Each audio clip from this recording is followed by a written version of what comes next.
born of the Virgin Mary. He lived a sinless life, and his authoritative teachings and miracles showed that he is the Jewish Messiah.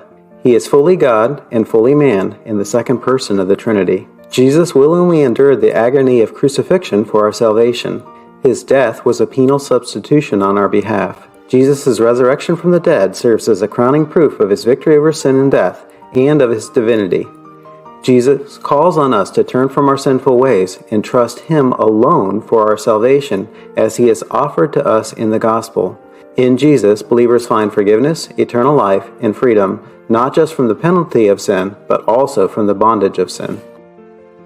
James Arminius emphasized God's love for all people and our freedom of will to resist God's grace. After his death, his followers, known as the Remonstrants, summarized their views into 5 points: total depravity, conditional election, unlimited atonement, resistible grace, and a 5th issue on which they were undecided between perseverance of the saints or total and final apostasy through a departure from the faith.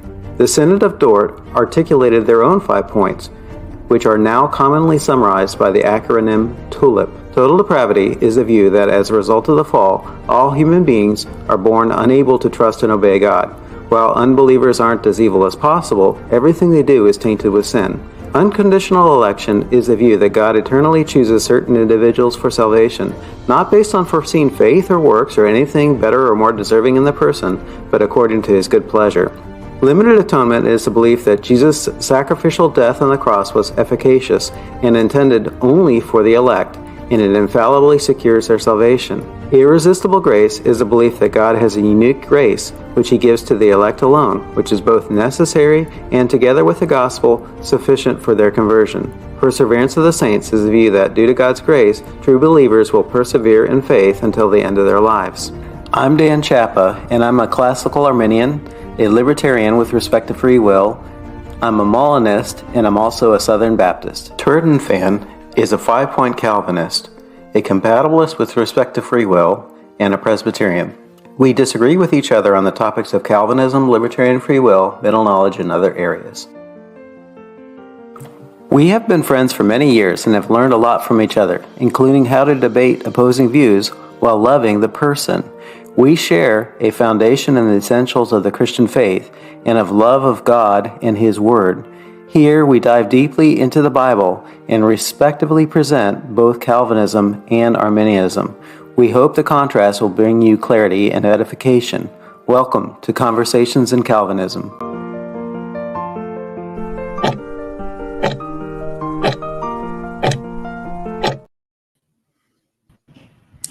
Hello and welcome to Conversations in Calvinism. I'm Dan Chapa, and I'm joined as always by my good friend Turton Fan.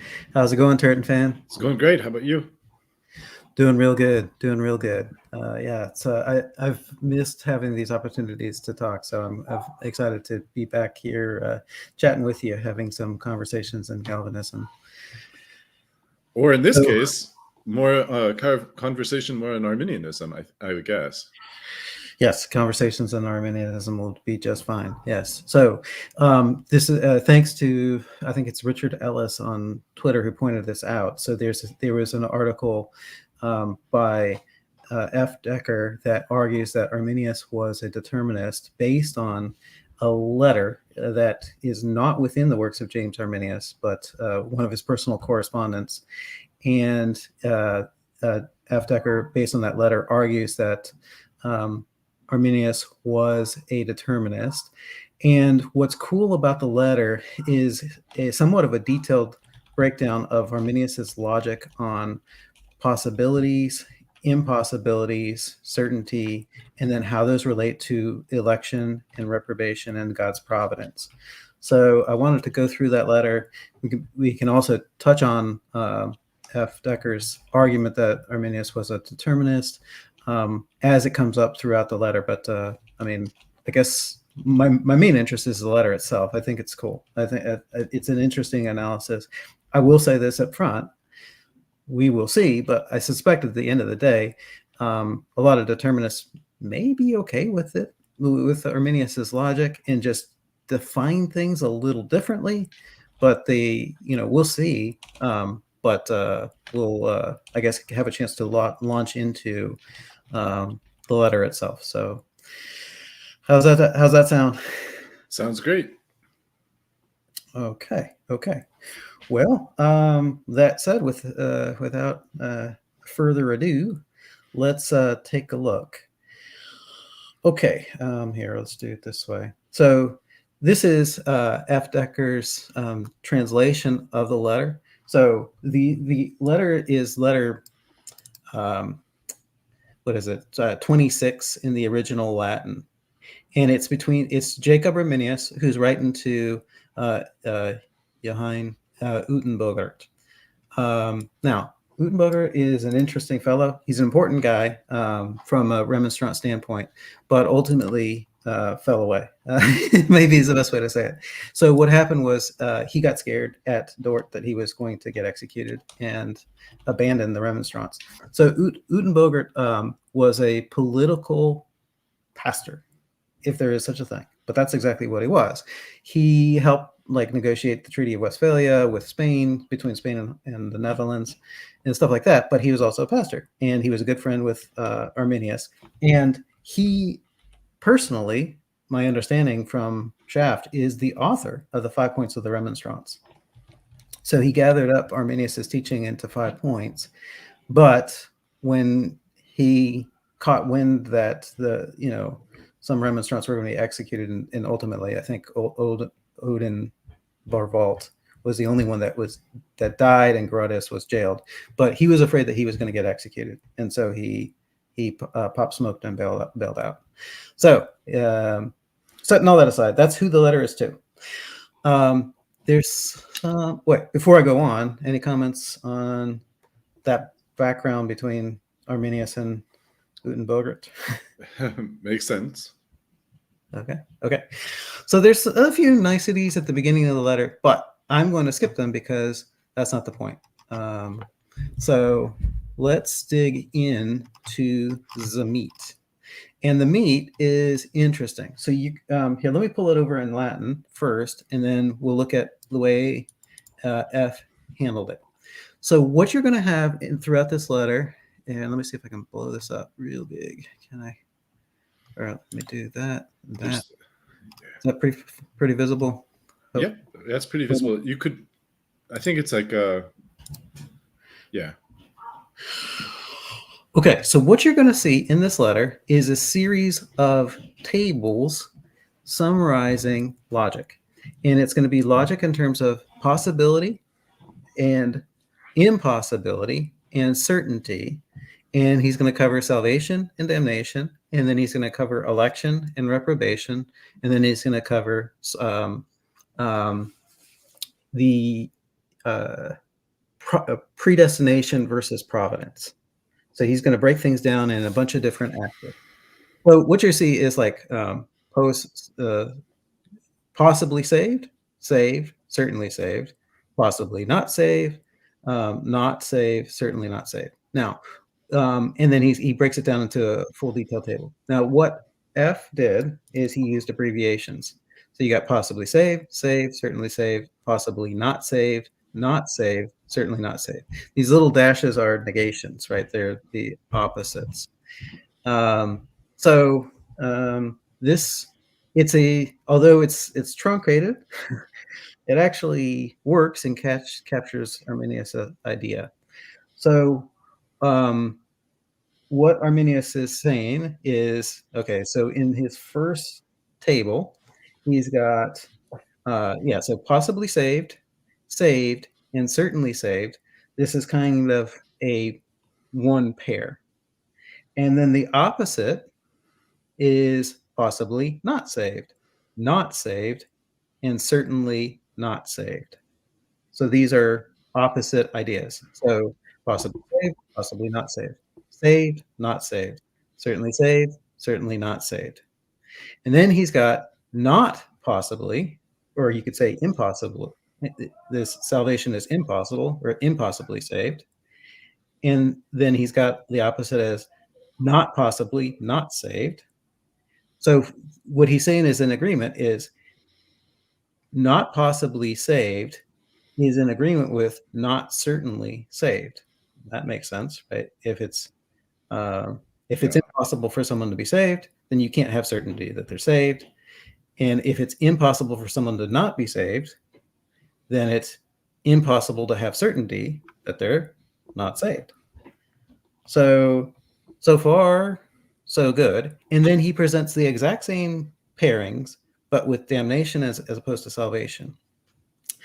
It is interesting why he does that. It's almost the same thing, but for some reason,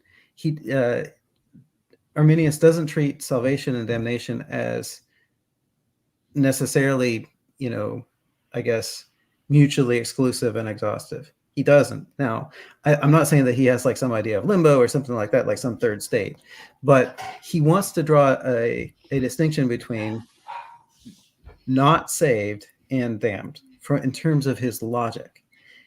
It's a very thin distinction, but he is making a distinction between not saved and damned. So I don't know if that makes sense, but that's what he's doing anyways. I understand what he's doing. Okay, cool. Okay, so then he goes on. So here's what he says.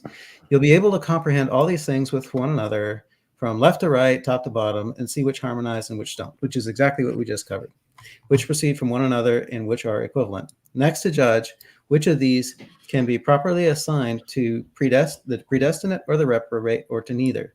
And lastly, which pertain appropriately to providence or to predestination and reprobation. So he's going to break it down between predestination and reprobation, and then he's going to break it down between predestination, reprobation, and providence. So those are different categories in which he's going to view these things.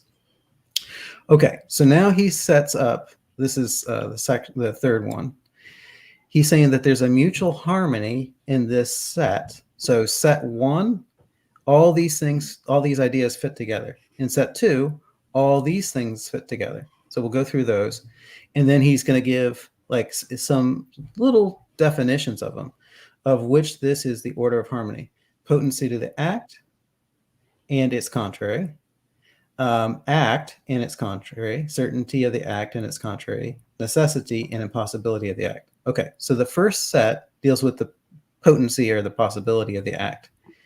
So you have possibly saved in pair 1. So somebody is possibly saved. That's consistent with saying they're saved. It's consistent with certainty that they're saved. And it's consistent with the impossibility of their not being saved. So all these things could be true of a person at the same time.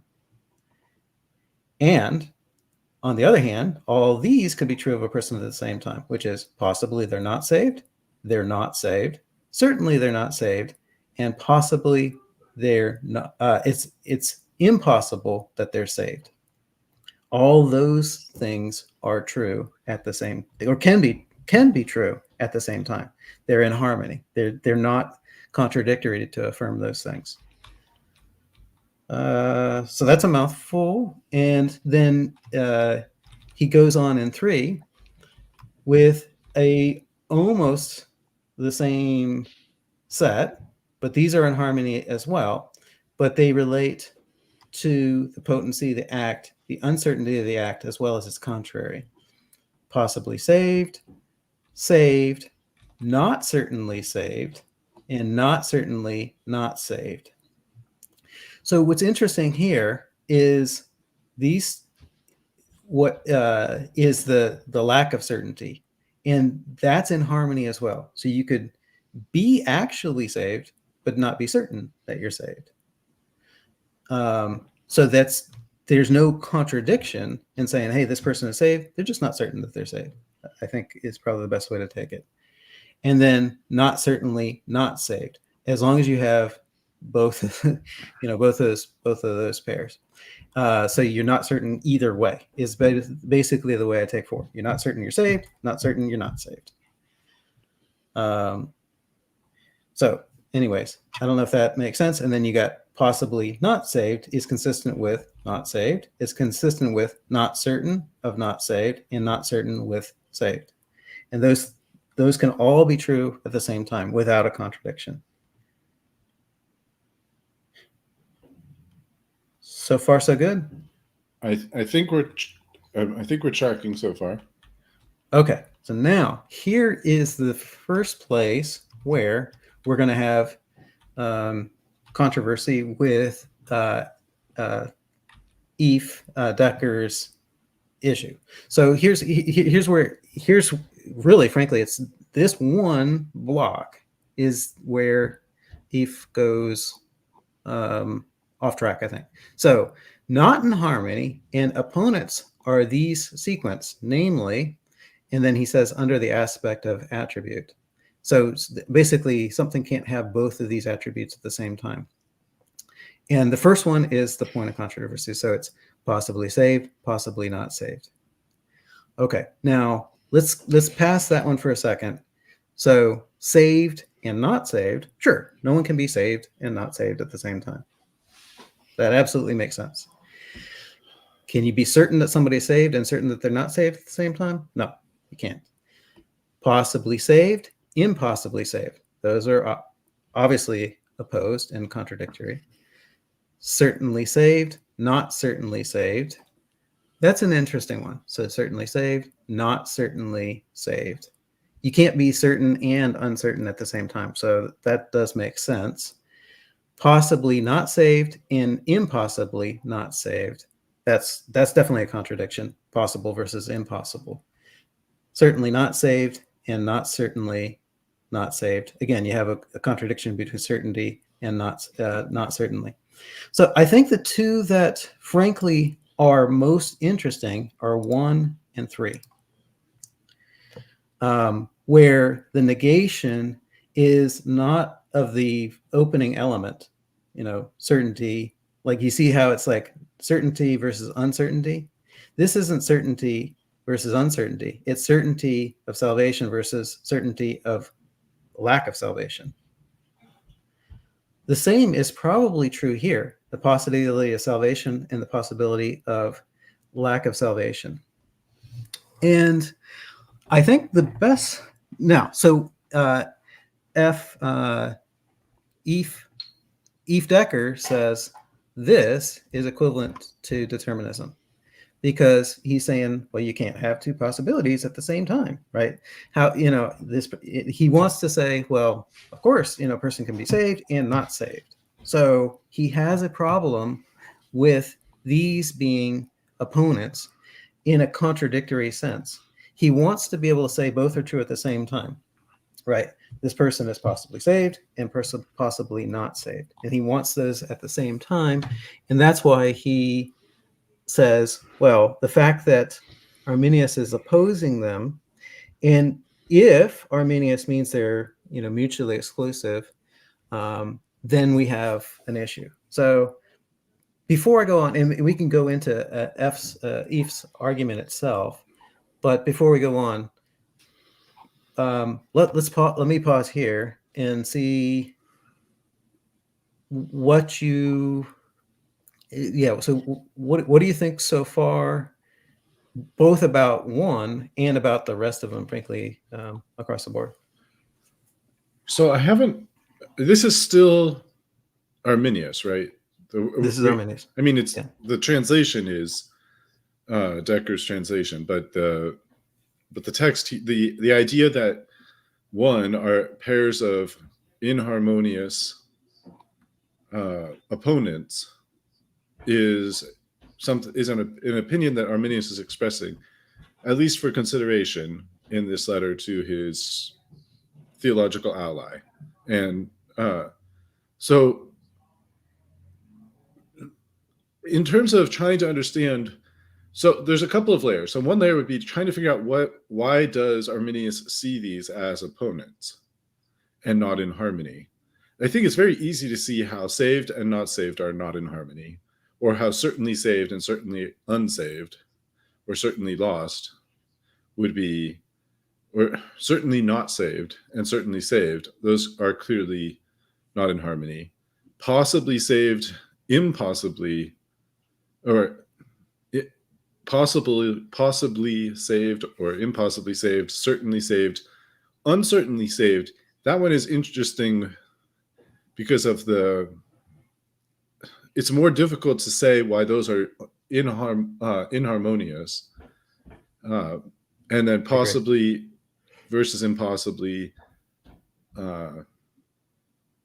and certainly and uncertainly, again, for the same reason, to the extent that saved versus not saved, the difference between 5 and 7, to the extent there's anything interesting in 5 and 7, the saved versus not saved isn't the point. The point is how certainty and uncertainty are inharmonious.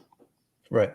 And then I guess if I'm trying to come up with a way of understanding Arminius, I suppose he's saying that it's treating the easier case of 5 and 7 first. I think what he's saying is, if you have a reason for thinking that it's the case that the person is certainly saved, then you can't also, that reason cannot also be a reason for uncertainly thinking it. That same reason can't apply to both. Now, a reason, if you're uncertain, the uncertainty about someone's salvation could refer to the same situation where one person is uncertain and another person is quite certain, if we're talking about like psychological certainty of something. But I think Arminius is less concerned with that aspect and more concerned with kind of the grounding of the idea. And I was trying to, I don't see enough other text from Arminius to guarantee that my understanding's right. But I would think that for Arminius, whatever it is that makes it so that you say that it's possible that the person is saved would be a different basis than the basis for saying the person is possibly not saved. In other words, you might say that the reason you think the person is saved is because they profess faith in Christ. The reason you might think they're possibly not saved is because sometimes people are liars. But the fact that sometimes people are liars is a different ground than the ground that the person professes faith. So I would think, if that's how Arminius is seeing it, then I think I understand where he's coming from. Yeah, I agree with you. So 5 and 7, the certainty versus uncertainty. Even you can change the point of view. Like, we only know so much, and so but if we're uncertain, then we're not certain. In some, I mean, the same is true of God, who is omniscient. If he's certain about something, then he's not uncertain about it. So I think you can put different points of view, and the logic seems to hold good, I think. But I think the other point you made is that those are a little simpler. So 5 and 7, because it's certainty versus uncertainty, where it's really clear what's going on. Possibility versus impossibility in 4 and 6 are pretty straightforward also. The ones that are a little tougher to me are 1 and 3. What exactly he means, because I don't think he means so let's say, for example, he doesn't mean certainty and uncertainty in 3. Rather, he means certainty of saved and certainty of not saved in 3. And I think what he means is no one can be certain that let's take John. Okay, so no one can be certain that John is saved and is not saved. Now, it doesn't necessarily mean you can't be certain that it's one or the other. I'm certain that John is either saved or not. I think he'd be fine with that. But you can't be certain that John is saved and not saved. And so in that sense, it's the negation that's in opposition. So saved versus unsaved or not saved is the negation. That's the opposition. It's not certainty versus uncertainty. For number 3, for sure. For number 3, for sure. Yeah. So now the big question is going to be number 4. Or I'm sorry, number 1. So I think the same is true. What you got is, okay, possibly saved is the opposite of possibly not saved. And I think everyone on all sides would say it's impossible for a person to be saved and not saved, right? That doesn't make sense. That may be all Arminius means. And that doesn't make anybody a determinist if that's what he means.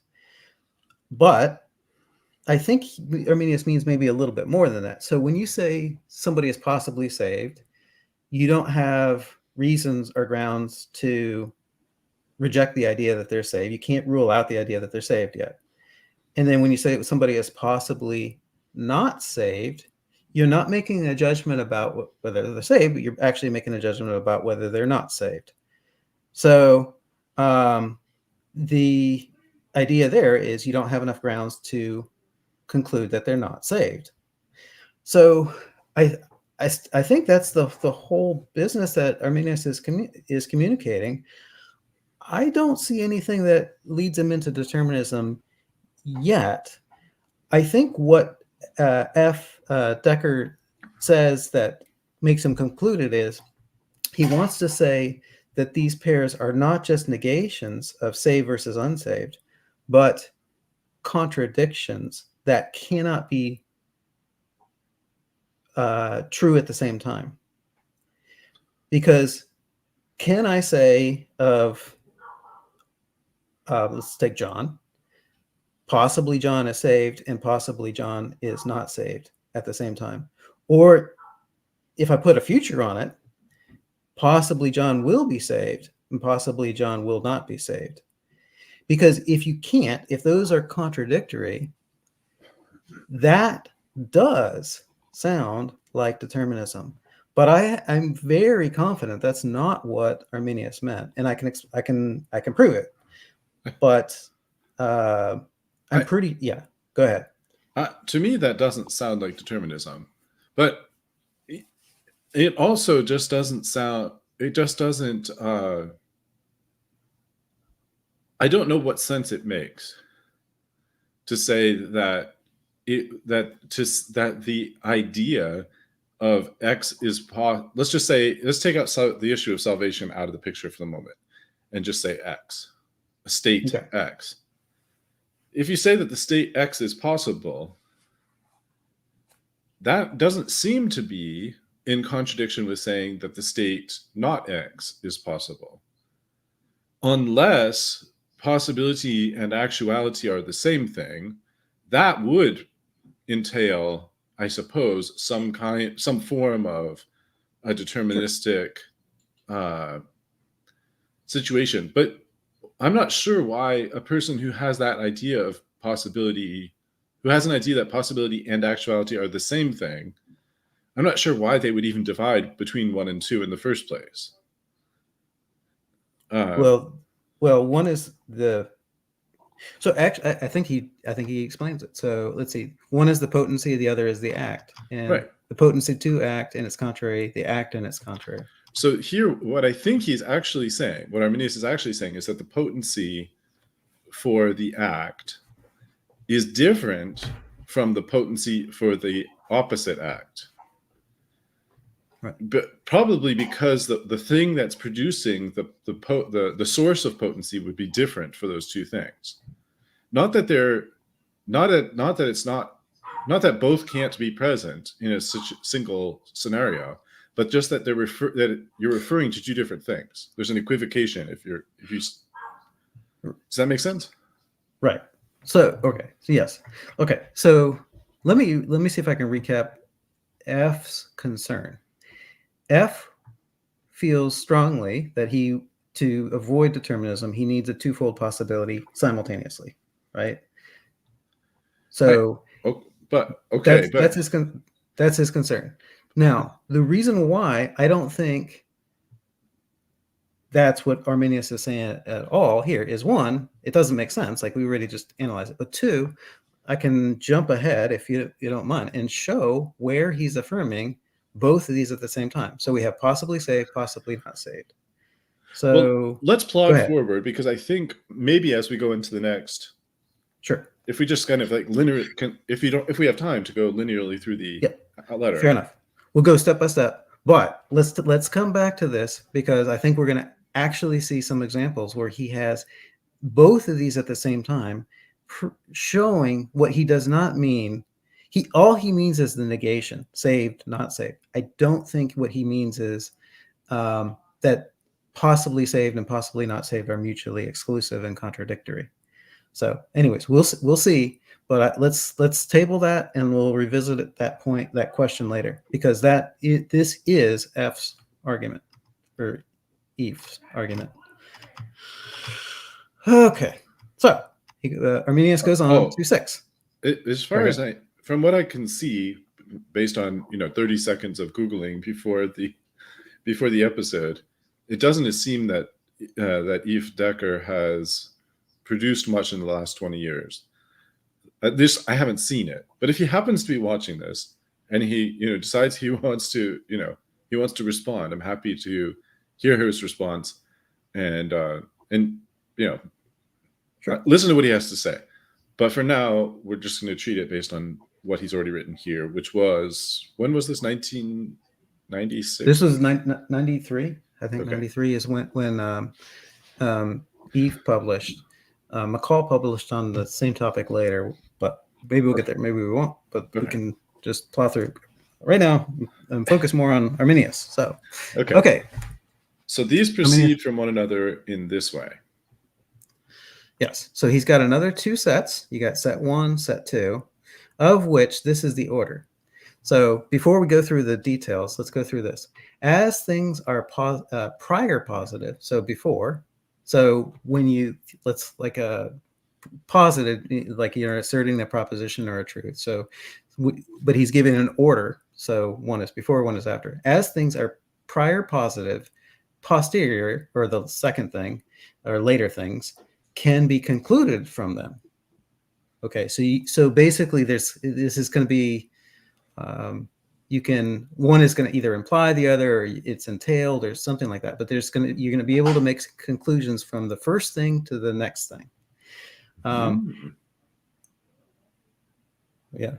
Well, I mean, that sounds good, right? Anyways, we all like implications. So as all last things are reciprocal amongst themselves, each can be concluded from the other. For example, 4 and 5. So 4 and 5 has a slightly different relation where one can be concluded from the other. So it might be, let's say, I don't know, but we'll see. But it might be like that 1 leads you to conclude 2, but not the other way around. But in 4 and 5, that's not the case, because you can conclude 5. If you just have 5, you can conclude 4. And if you just have 4, you can conclude 5. That's the way I take what he's saying. Now, we'll see if that holds good, but that's what I take him to be saying.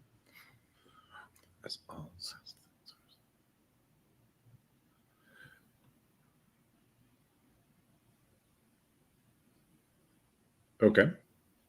So let's go through the first set. Now, again, this first set is going to go down the page, and all these things can be true at the same time without contradiction. That's his point. So you have impossible to not be saved. That can be true at the same time that somebody is certainly saved and actually saved.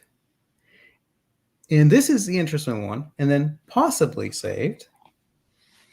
And then not certainly not saved. Okay, so let's go down this order. Let's see if we can reason our way from 1 to 2. It's impossible for someone to not be saved. So this is frankly an elect person, right? It's impossible for them to not be saved. If that's the case, then you can say they're certainly saved. So I agree with him. You can go from 1 to 2 and to 3 that they're going to be saved, at least on the last day. Time creates another wrinkle that I don't think he's necessarily incorporating here, because he's dealing with the truth of propositions rather than the causal sequence in time. But okay, so certainly saved. I agree that these are all, there's no contradictions here. Then what he's saying is 4 and 5 can be concluded from one another either way. So if you say somebody is possibly saved, it's basically the same thing as saying, or at least you can conclude from that, you can't be certain they're not saved. If they're possibly saved, you cannot conclude that you can't be certain that they're not saved if they're possibly saved. And if you can't be certain that they're not saved, you can conclude possibly they're saved. I agree. So far, so good. Okay. Next, we have the opposite pair. So now you have impossibly saved. So this is a reprobate person. It's impossible for them to be saved. You can be certain that they're not saved. They are not saved. Possibly they're not saved. And not certainly saved. I agree with all that too. It's the same as one. It's just the opposite case. So far, so good. You want to keep trucking? Keep trucking. Onward we go. Okay, here we go. So now we're to 7. About condemnation and its modes, similar schemata can be made, for these equivalencies are. So this is almost the same as what we saw before, but now he is making a firmer stance that salvation and damnation are mutually exclusive, which I appreciate. I think that's exactly right. There's no third state, there's no limbo or whatever. But anyways, so now instead of contradictions, we saw contradictions in 7, right? So in 7 we have opposites, in 7 we saw opposites, or 5 we saw opposites. Now we're going to see the sames, equivalencies. Okay, possibly saved and possibly not damned are equivalent. Sounds good? Right. Saved is equivalent with not damned. So far, so good. Certainly saved, certainly not damned. I agree. Possibly, stop me where you disagree. I guess we can cover. So possibly not saved is the same as possibly damned. Certainly damned is the same as certainly not saved. Impossibly not saved is the same as impossibly damned. I agree. Damned is not saved. I agree. Not certainly saved is the same as not certainly not damned. I agree. Not possibly not damned is the same as not possibly saved. I agree. Well, that's a very sad case, but I agree. Not certainly damned is the same as not certainly not saved. So these equivalencies all look good to me. So, okay. Cool. All righty. Now we go on. So now it's going to get a little bit more interesting, I think. I mean, for F or Eve, it was interesting before when we looked at that possibly saved and possibly not saved. But here we go. He's going to introduce a distinction of, he's going to start bringing in election and reprobation. So let's see. Now he says, now we must find out which of these are exclusively in harmony with the elect and the reprobate, which with both and with which neither. This double respect must be considered in each of them, qua man and qua elect and reprobate. So this distinction here is possibly where we're going to start disagreeing. But for Arminius, this is an important distinction. So what can you conclude thinking about a man as a man, and what can you conclude thinking about a man as an elect man? So I think that's the distinction. So when you're considering a man as a man versus when you're considering a man as an elect man or a man as a reprobate man. So here's what he has to say. When you think about a man as a man, qua man, both these are in harmony. Possibly saved, possibly not saved, not certainly saved, not certainly not saved. And then possibly damned, possibly not damned, not certainly damned, not certainly not damned. For starters, see this combination here, possibly saved, possibly not saved. It's within that one set, meaning these are consistent. You can say both of these at the same time. They're not mutually exclusive and contrary. They can fit together. Now, why is that so important? Eve's argument is based on these opponents, and they are opponents, and possible. You can't be possibly saved and not saved. That's impossible. You can't be both saved and not saved. Everyone knows that, but it's not possible that a person be saved and not saved. That's all Arminius, or that's probably all Arminius meant. He did not mean that both of these can't be true at the same time. And the proof is possibly saved, possibly not saved, is exactly what he says is the case when you think of man qua man. Possibly they're saved, possibly they're not saved. You don't have enough information to rule either of those out when you just consider the fact that a man is a man. You don't know enough to rule out either of those options. Before we go on to the other side, do you disagree with me? I wonder what he means by well, I'm not sure I agree with the harmonization that you've mentioned, but I think that the harmonization you mentioned, whether or not we pick that specific way of harmonizing it, it's puzzling to me how Decker can draw. It's unclear to me how Decker will get to that conclusion. We haven't really talked directly about Decker's arguments in terms of looking at them, but setting that aside, the way that if someone was going to object that Arminius is wrong about including number 1 in section 5, that the possibly saved and possibly unsaved, or possibly saved and possibly not saved. I mean, it is puzzling why he has those as opposites and not in harmony. But whatever the reason was, it now doesn't stop him from including them under this, what is it? I forget what it's called. But he says, qua man, that both are in harmony, and then he has some others that say qua man neither is in harmony.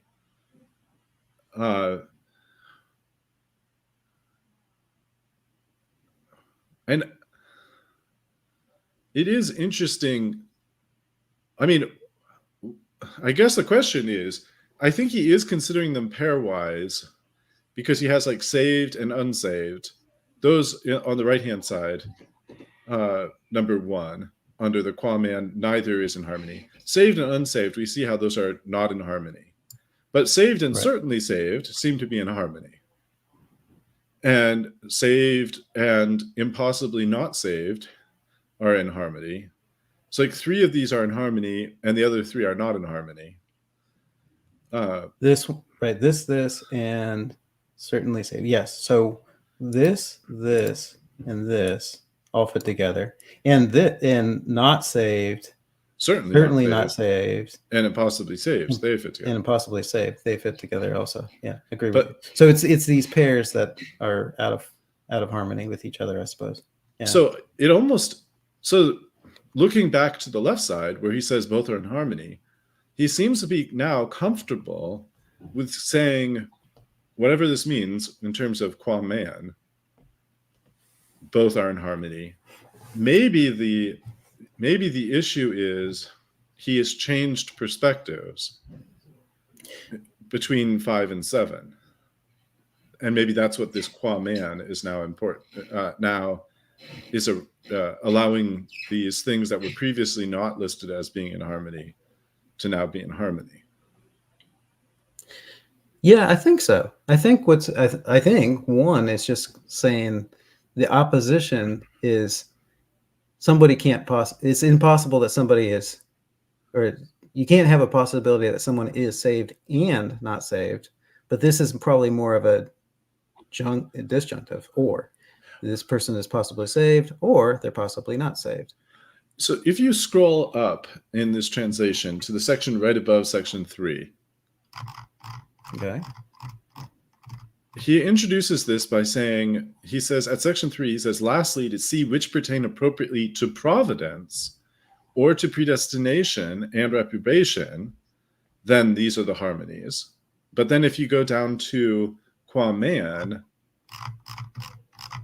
then qua man, these things are harmonious, not necessarily from the standpoint of providence, but maybe from the standpoint of the man. Do you think that's where he's going with this, or?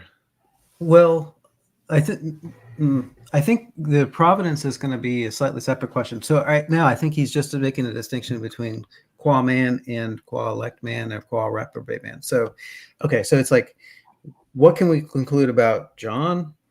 And then what can we conclude about John given John as an elect person? Or what can we conclude about John given John as a reprobate person? And he's saying that those are three different cases, right? So if you think about John, if you think about John as an elect person, if you think about John as a reprobate person, those are three different things.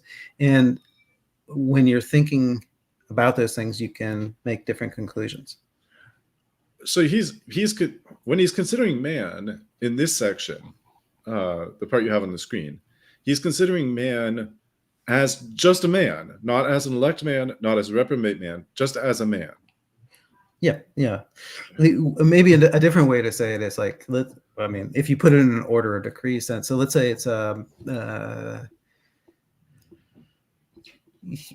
take a sublapsarian schema.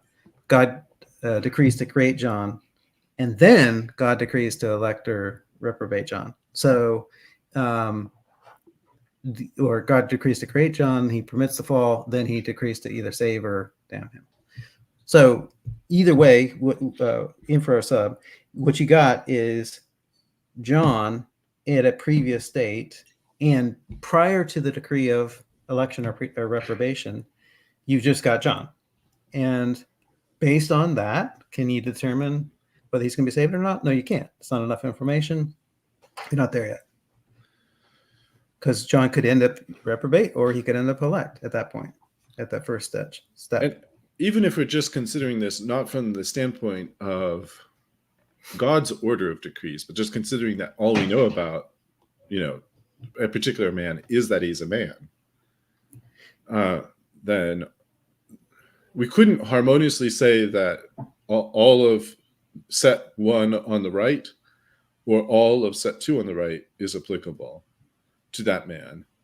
But we could say that all of set 1 on the left or all of set 2 on the left is applicable to that man. And in fact, sets 1 and 2 are also in harmony with each other. Right. Agree. Yeah. But that's about to change when we start thinking about the man, not just as a man, but as an elect man or a reprobate man. Exactly. Yeah. So qua man, nothing pertains merely to the elect and nothing merely to the reprobate. For this, they are equal, both being men. Okay. So now we're going to get to the elect, right?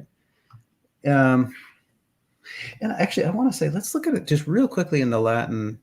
So we're going to be past the. I have the Latin up here. I could present it if you want. That's fine. I actually have it too, but so I'll pull it over in a second. But yeah, so let's look for the 10 ordered pairs and then just past that. Yeah. Okay. So there's the 10 ordered pairs. Perfect. Yeah. So there's now we're down to that. So I guess. Okay. Yeah. So the English translation is fine. It lays it out. Just I was wondering if they had just ran out of room on a landscape, but they did. Did just fine. He laid out basically exactly the way Arminius has it. So yeah. Okay. So we can switch it back. Okay, I got it.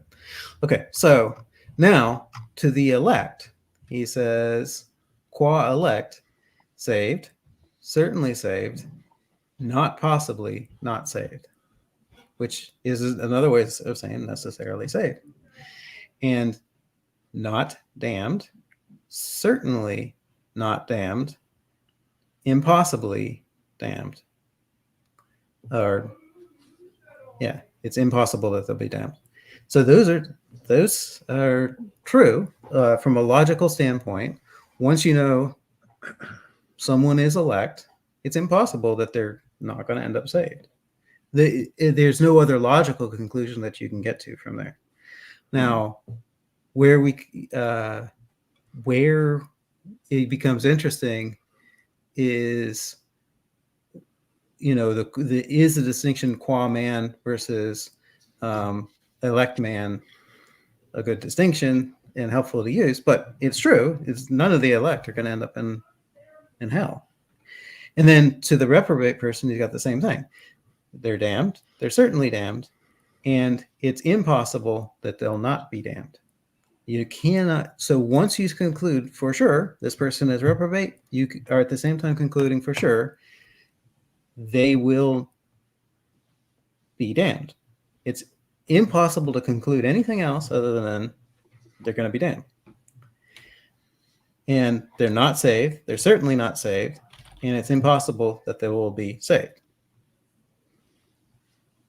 So I agree with all this. I think it's interesting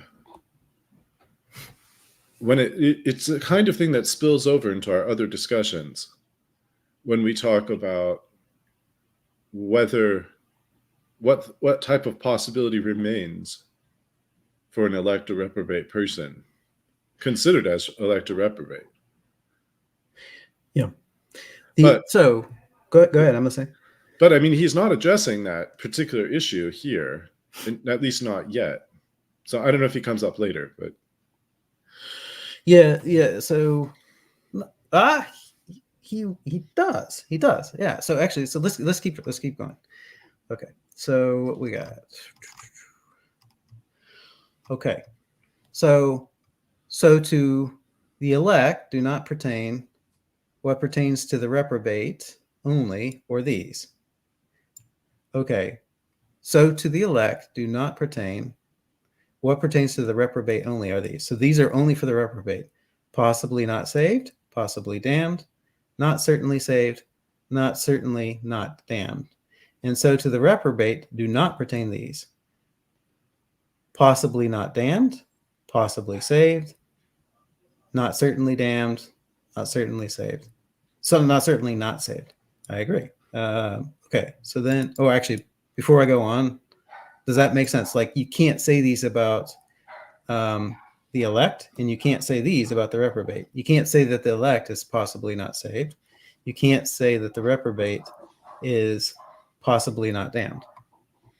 We're tracking in terms of understanding what he's saying. Yeah. Okay. Yeah. Right. Like, you're not going to conclude anything else logically. And to your point, I mean, this is where frankly open theists pop smoke and bail out. They get scared at this point, but hold your nerve, guys. Don't get scared yet. Okay. So they should have been scared a long time ago and have other things than this. But go ahead. Okay. So nothing pertains at the same time to both the elect and the reprobate as such, for precisely this is their difference. Right? I guess that's actually, I like this statement. Yeah. So you can't have, it's right. There's a difference. It's the outcome. And you can't conclude that an elect person is going to be damned or that a reprobate person is going to be saved. That's exactly what's different about election and reprobation. I like that. I like the way you put that. For although possibly saved, and certainly saved are not inconsistent. It is not. This is interesting. It is not proper to describe the elect as possibly saved, for not enough is thus said when they are to be saved. Certainly saved. Okay. So what he's saying is, look, the elect are. Let's say it. It's impossible for the elect not to be saved. But let me put it a different way. We're certain that the elect are going to be saved. At the same time, it is technically true that possibly the elect are saved. But just to say the elect are possibly saved is misleading. It's not wrong, but man, is that misleading to say the elect are possibly saved or that the reprobate are possibly damned. It's true, but it's not enough of the picture. You should just quickly add, but they certainly will be saved for the elect, and they certainly will be damned for the reprobate. That's what he's saying.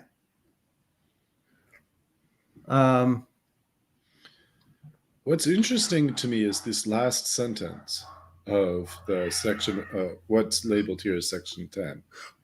Sure. But before we go on, let me put it into Molinist terms, and then we'll go on to the next thing. So in Molinism, you have possible worlds, then feasible worlds, which is a subset of the possible worlds, and then one actual world that God decrees. And so the one actual world that God decrees, in some sense, is still a possible world. There's a different sense in which you want to say, well, the possibility is left and now it's actual. But there's a sense in which, well, it's still a possible world. What actually is going to happen is a possible world. And I think that's the point he's making. But to just call it a possible world is misleading. Not wrong, but misleading. I think that's he's making the same point. Okay, but anyways, yes. So let's read on, and then we'll get to, because you wanted to focus in on this infallibility. So let's look at that. So, okay. In the same way, although possibly damned, and certainly damned are in harmony in some way, it is not correct to describe the reprobate as possibly damned, for they will certainly be condemned. This possibility includes a propensity to both parts of a contrary pair. Although the certainty and necessity or impossibility about which we are talking harmonize very well, certainly should not be explained by necessity, but rather necessity by infallibility. So now he's getting into the type of possibility, what he's talking about. And he doesn't want to base certainty on necessity, but rather necessity on infallibility. Is that the piece that caught your eye? That was the first piece that caught my eye. But actually, when you reread it, or when you read it aloud, I noticed this interesting line right before it, which was, this possibility includes a propensity to both parts of a contrary pair. I thought that was interesting.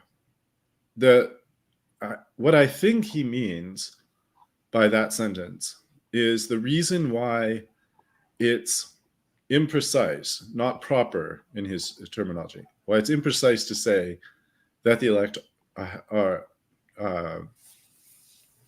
possibly saved, is because that implies a propensity not only towards salvation, but also the propensity towards condemnation, and that there is no propensity towards condemnation for the elect. There's no possibility of them being damned, and therefore it's not. That's the reason why it's inaccuracy, or that's why it's inaccurate to describe it in terms of possibility that they're saved. It would be more accurate. It's just, I think that's his justification for that point. And then the part that confuses me, even now, rereading it several times, is the next sentence, which is, I'm not sure why, or I'm not sure how he's explaining the connection between certainty, necessity, impossibility, necessity, and infallibility. So he doesn't put uncertainty, at least not in the translation. He has certainty, necessity, impossibility, certainty, necessity, infallibility. But infallibility isn't something that he has talked about up till now. And unless it's a different way of translating something that was previously said a different way. But I don't think it is. And I don't know what Therefore, he's just like inserted this new concept of, and on the Latin side, it's infallible power, but what this infallible power or infallibility is, I don't know how he's introduced it in here. It's not part of the previous pairs. Just so I'm confused about why he brought it into the discussion. Yeah, it's almost an aside for Arminius. It's not his main point. It's almost a throwaway point, but it gets to, I think this is starting to get into where Calvinists and Arminians have more classically started to wrangle. Although we're actually going to see that we'll see. Maybe that's too broad and sweeping. But what I think he means is, you shouldn't explain certainty based on necessity. So it's not like God necessitates something and that's why he's certain about it, or that sort of thing. Rather, we should explain necessity by infallibility. So because God can't be wrong, or his power can't fail, therefore we can conclude that what God knows will necessarily what God knows will happen, and necessarily what God decrees will happen. So he's saying, kind of get the order right. It's not necessity leads to certainty, but rather certainty leads to necessity. I think what he's saying is infallibility leads to I think it feels like he should be saying that it's infallibility that leads to certainty and necessity. Yeah, agree. But right. But if it's true that that necessity is the result of infallibility, that he's stuck with necessity. And that type of necessity, yes, that's true.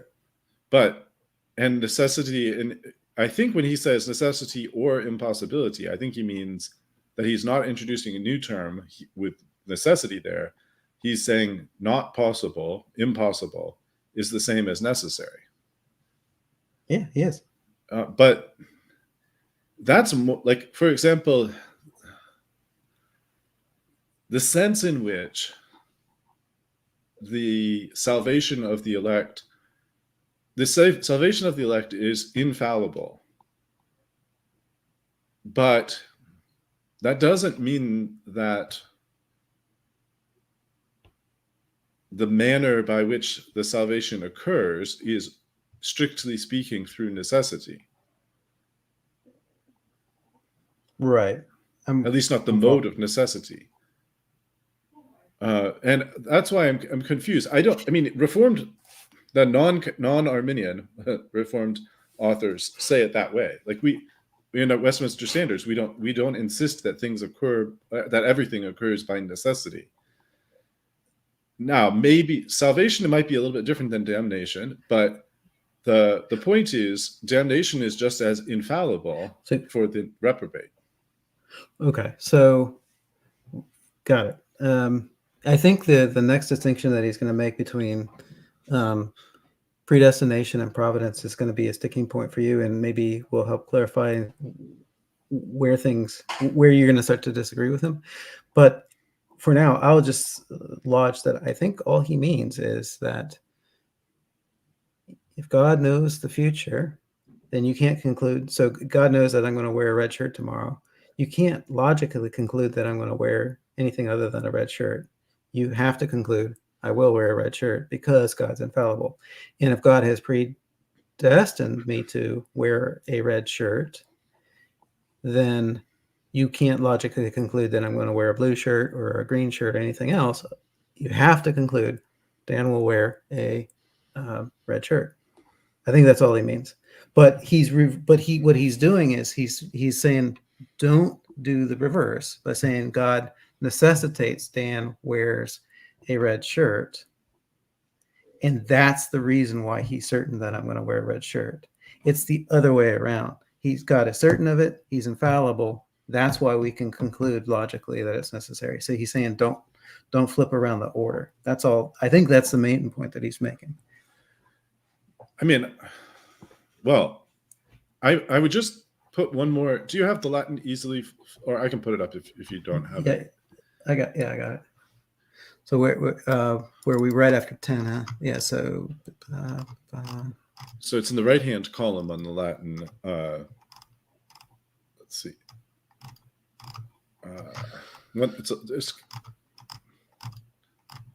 There it is. So you'll notice that when it comes to it, right on the to the right side. Yeah, infallibilitum potus. Yeah, this potius, it's not just like necessitas is just necessitas, but infallibility is infallibilitatem potius, which to me suggests more than just the infallibility of knowledge, but I think that it's referring to power or ability. Right, I agree. Yeah, so, that's exactly right. So if you limited it to knowledge, it would be, if God knows I will wear a red shirt, then you conclude I will wear a red shirt. But he's going further than that. He's not just saying it's about knowledge. He's saying it's about predestination. So if God has predestined that Dan will wear a red shirt, then I will wear a red shirt. You can't conclude anything else that I'll wear a red shirt. Now, to your point, it doesn't get into the mode of how that happens, or even why God predestined it. He isn't entering into that discussion at all. But he is saying that once a thing is foreknown, you can't conclude anything else will happen.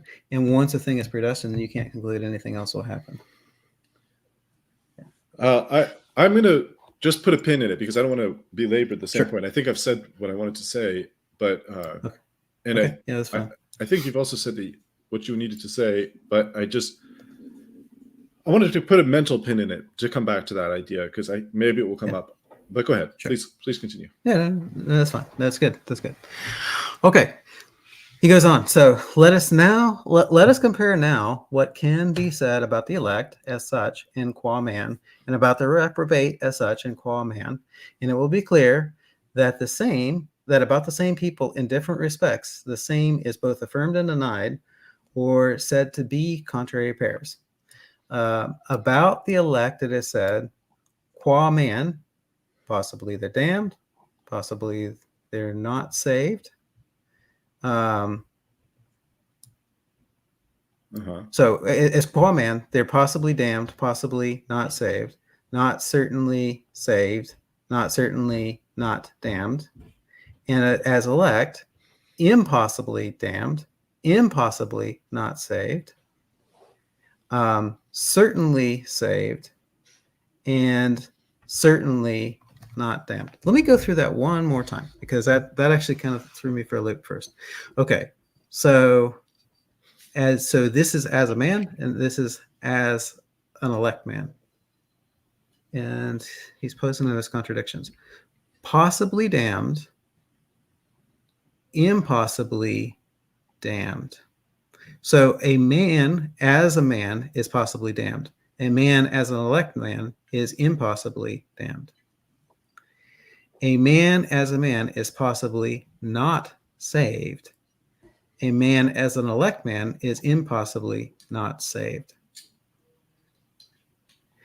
A man as a man is not certain to be saved. A man as an elect man is certain to be saved. A man as a man is not certain to be not damned. A man as an elect man is certain to be not damned. I agree with that. That makes sense to me. And then the reprobate is just going to be the exact opposite of that. So there goes. So from this, it is clear enough. No, it's not that clear, but I get what you're saying. So thanks, Arminius. From this, it is clear enough how this is the practical advice, how circumspectly we must speak before the common people about this matter, who do not know how to distinguish between these respects, and thus apply to one respect that which can only be properly ascribed to the subject in the other respect. Thus, there can only be an upsetting of the mind towards desperation if what is said about the reprobate, qua reprobate, be understood as such about man as such, or tending towards a dangerous complacency if what is affirmed about the elect as such is understood to be affirmed about man. Okay, so now he's giving the practical advice.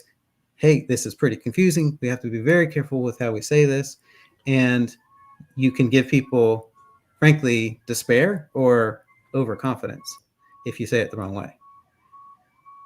So that's the practical. So before we get to the practical, let's deal with the logic. Do you agree with the logic? Yeah, let's start there. Yeah, I'm tracking with that, with the logic. Oh, yeah. See, this is what's interesting. I thought this would probably be the result. Yeah. That. So it's probably the problem is, yeah. Like how is it that you're not a libertarian at this point is an interesting question, but we can leave that question aside. Because yeah. Uh-oh. I think everyone who is a pre-trib wrath person or a pre-trib rapture person is probably wondering what happened to Dan, and if it's just Dan. So I assume he's just having a computer drop off the offline, and I expect he'll be back soon. I will go ahead and share this instead for the moment. Not that. Let's see. Here we go. And let me.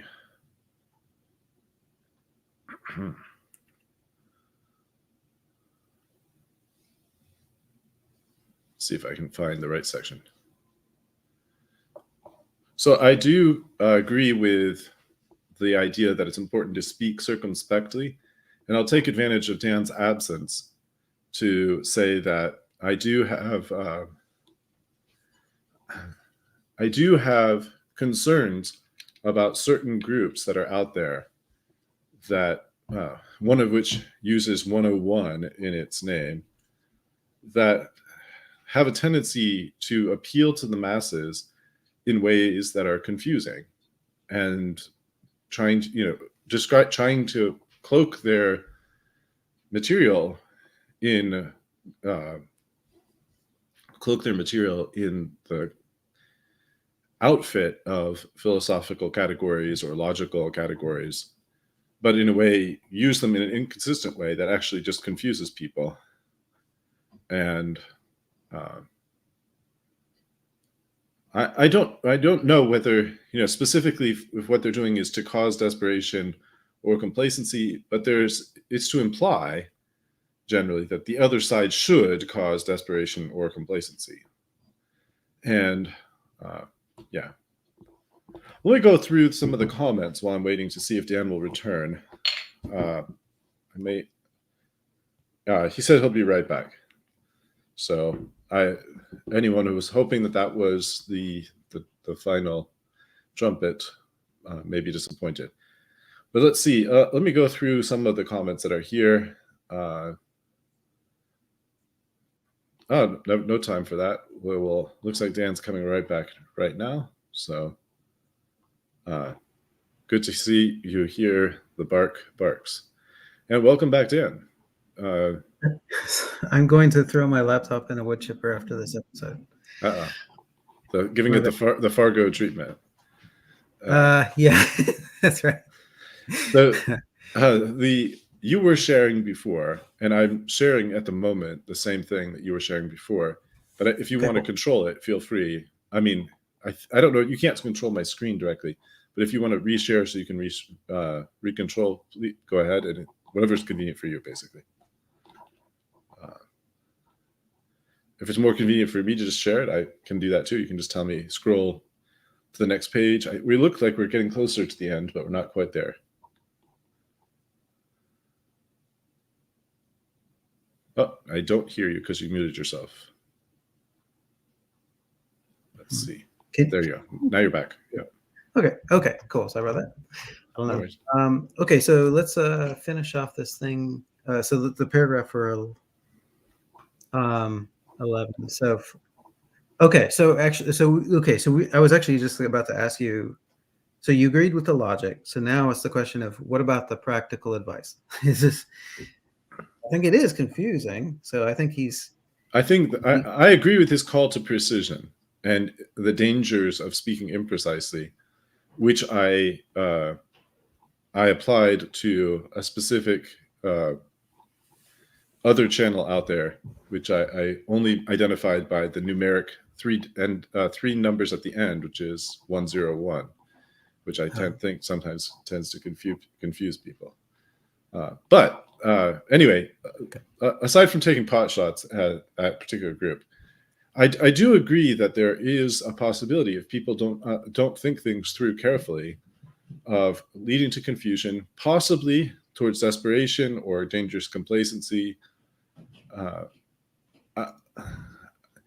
The exact dangers of complacency and the exactly what is meant by desperation is an interesting question. I think if someone in the comments, Tyler's name keeps getting brought up. But if, for example, if Tyler concluded, well, I'm a reprobate man, and therefore it's not possible for me to be saved, and it's certain for me to be damned because I'm a reprobate man, that would seem to lead him towards desperation, and therefore not towards repentance and faith in Christ. And that would be an undesirable outcome. And part of the problem with that is that he doesn't have a sound basis for concluding that he is reprobate. So, if he had a sound reason for thinking that, then it would follow the other parts. But he doesn't have a sound reason for thinking that, and therefore, since he doesn't know whether he's reprobate or not, this thinking leading yourself down the path towards desperation is not the right or logical conclusion. And it might be better to think about himself just as a man, not as reprobate man. Yeah, but the opposite is true also. Now I'm not going to talk about Tyler, but so anybody that's in a fallen state, if they conclude, well, I'm elect, so it could be the free grace side where it doesn't matter whether I repent and believe or not, I'm going to go to heaven, or even, well, I'm elect, so at some point, God is going to bring me back, whether I, so if they, knowing that for.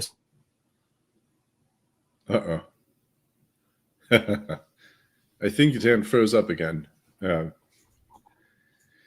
So until he starts talking again or shows some evidence of returning to us, I'm just going to assume he's locked out of the episode.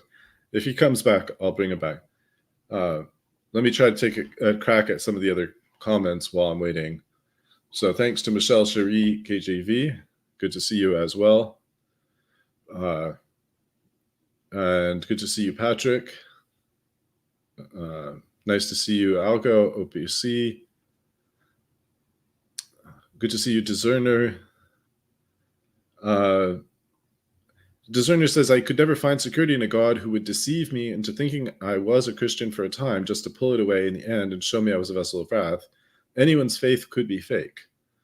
So, yeah, I mean, one of the challenges there is that we shouldn't find our security in our faith. We should find our security in Christ. And so we should be, if someone is wondering, am I saved? The answer to that is to repent and trust in Christ.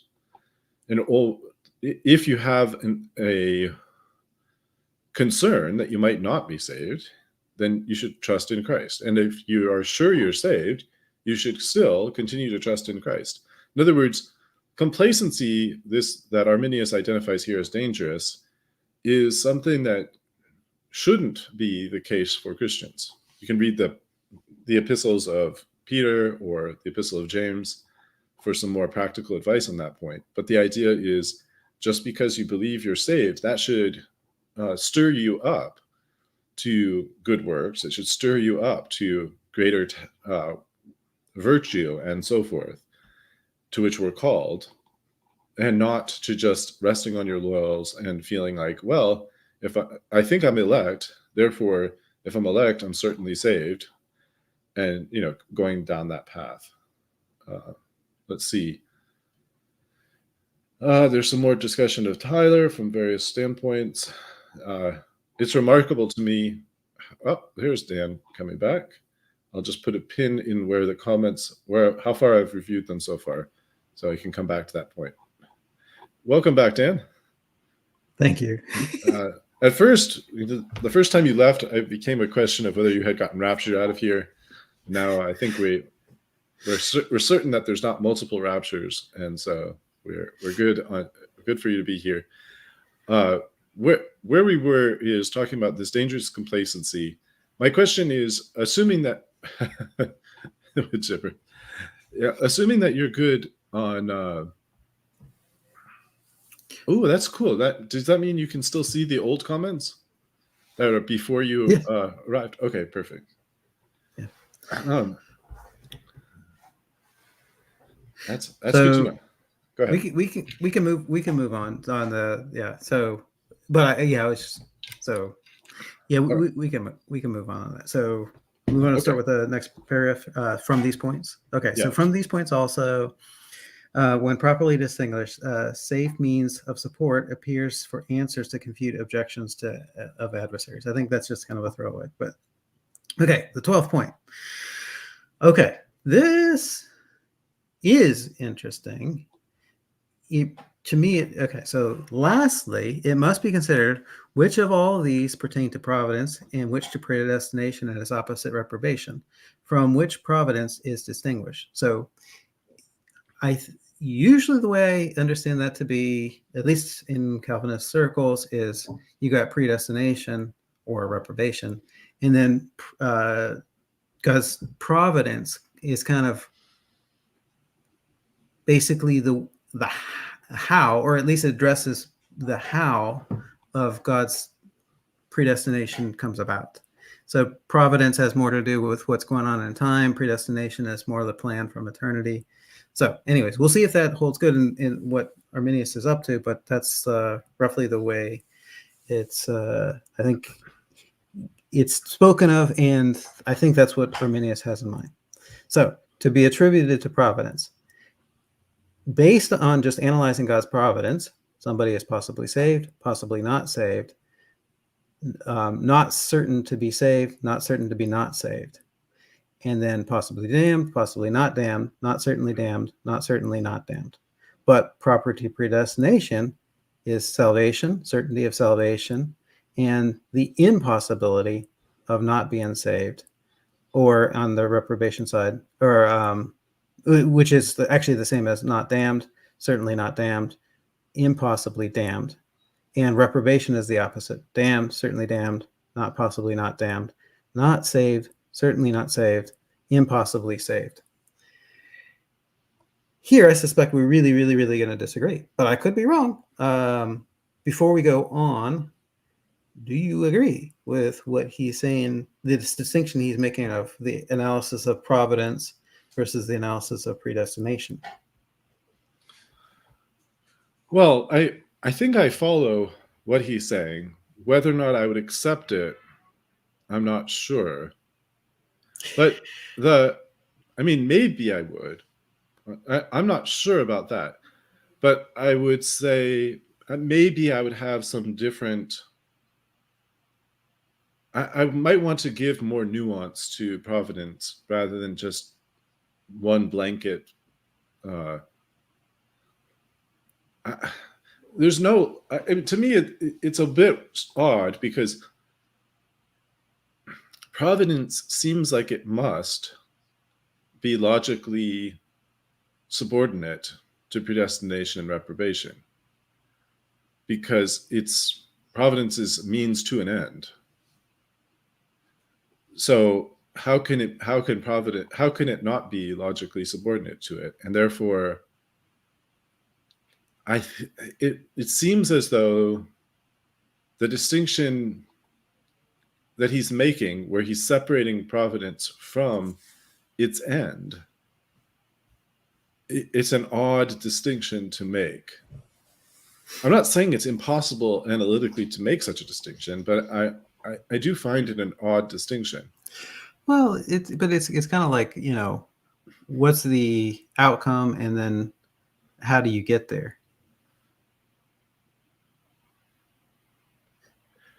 I think the bigger challenge from my standpoint is, if he really, now in the Latin side, he doesn't leave a big open space on the right hand side, just because he's using full words instead of just these abbreviations. But if the reason for him doing it this way is in order to leave open here to be attributed to the person, this something very similar to what's attributed to providence, and that, but to leave proper to predestination and in harmony with reprobation, those columns the same, but to add a space in here where there's certain things attributed to providence, and separately there's things that are attributed outside of providence. Well, I think it does. I think he's done that already, because when he analyzed man qua man, it's the same. So the man qua man is the same as to be attributed to providence. So let me make sure that's true, but I think it's true. So possibly saved, possibly not saved, not certainly saved, not certainly not saved. Can you go back up to the man qua man? So before that, and there. Yeah, possibly saved, possibly not saved. So it's the first of that one, number one, not certainly saved, not certainly not saved. That is identical. That bracket 1 is identical to providence. So if you consider the man qua man, you come to the same conclusion if you consider God's providence. I think. Am I? Yeah. Yeah, it's the same. Possibly saved, possibly not saved, not certainly saved, not certainly not saved.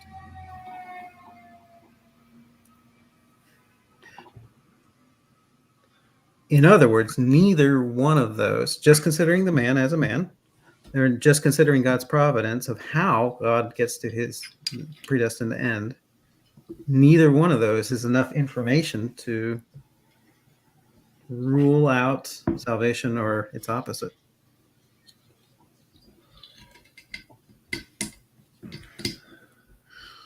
So I strongly suspect that if we were to dig into this, although I think I understand the distinction he's making, I do think I would disagree with the distinction he's making. Not merely an issue of you can't make such a distinction, but I think I would say in the case of the his two column system here, which is elect on the left, reprobate on the right. I don't think that I would be in agreement with him that to be attributed to providence includes both this possibility to be saved and the possibility not to be saved, and the uncertainty to be saved and the uncertainty not to be saved. Well, I'll give you one concrete example. So if included under providence, he's including grace, and given you hold to effectual calling and irresistible grace, then you would just straight out disagree on that point, right? Yeah. So and I'm not 100% certain that that's too far from Arminius' mind, but it's not just going to be limited to those situations. So there's like, whatever providence is used to arrange for the cross, or anything else. He doesn't want to use the terms like irresistible, necessitating, with respect to God's providential dealings with people. He's going to move away from necessity and those sorts of things. Based on analyzing God's providence, you can't conclude that it's going to turn out one way or the other. So I think we understand his position, even if I don't agree with his position on this on this chart. Maybe we should consider his arguments that follow from the chart. Sure. Or Okay. Yeah. we have time. That's fine. Yeah, and we can start wrapping up. But so the last points are just kind of more exploratory, but they're good. So let's read through them. Some things occur here not unuseful to consider. So how about just useful to consider? But okay. First, whether providence in all these things relates equally to each and every man, at least insofar as each and every man can or will be saved, will be able to be saved and not condemned. This sounds like a statement of, does God's providence provide sufficient grace? That's the way I would say what he just said. The UPG, Universal Prevenient of Grace. Maybe that's the way to say it too. Yeah. Because he says each and every man, not just some men, but each and every man. Is everybody given enough grace that they're able to be saved? So yes, UPG might be another way to say it. I'd hesitate because sometimes it's taken a different way, but I think the better term is sufficient grace, but I got you. But universal, the universality of the sufficient grace is important. Yeah, that's right. Yeah. Okay. Second. Well, actually, I answered the first one. My answer is yes. God provides sufficient grace. How do you answer the first one? No. Okay. All right. The second one, whether God takes care of the salvation of his elect only by acts of predestination or providence as well, from which it is distinguished, and whether, if God does not take care of the salvation of the reprobate, is it only due to the decrees of reprobation or to providence as well, and how? That's a tough question, especially on the reprobation side. I don't think any of us would say like that there has to be a hardening that where God is like attacking the person sort of thing, and that's how he ends up sending them to hell. So I think depending on anyways, I don't know. The second one is, I think, a lot less. I don't think too many Calvinists would want to posit it that way, but I don't know. Well, you tell me. But it sounds like he's trying to box you into a corner. Well, nobody puts baby in a corner, but let's see. So what I would say is, I'm not 100% sure what Arminius is distinguishing between when he distinguishes between acts of predestination or acts of providence, because I think of predestination as the appointed plan and the providence as the means of bringing about that plan. Agreed. And therefore, I don't know if he's saying that the only way in which he cares for the salvation of his elect is by planning to save them in the end. But he doesn't take anything. There's no special providence for the elect. That's straight wrong. Yeah. That's a surprise. It's hard to reconcile that with Scripture. If he's saying that God, I think it's tied to his first point, but I'm not sure. Now, the second half of this about he doesn't take care of the salvation of the reprobate, and it's only due to the decree of reprobation, or also to providence as well, and how. I mean, I think that parts, like the total depravity, which everyone inherits as a punishment for original sin from Adam, is something that's brought about by God's providence, and it does result in problems for a lot of people.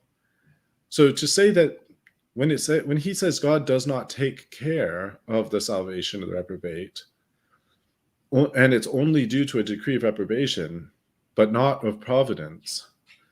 I mean, on the one hand, God's decree of providence is an instrument by which this punishment for Adam's sin is applied to all of Adam's descendants.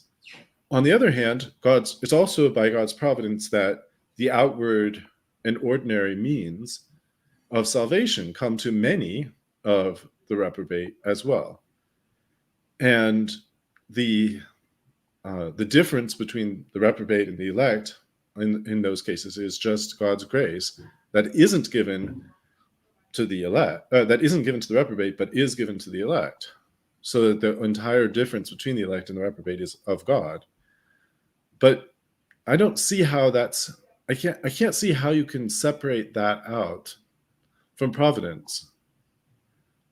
And I don't know in other words, I don't think that, aside from something like the punishment for Adam's sin,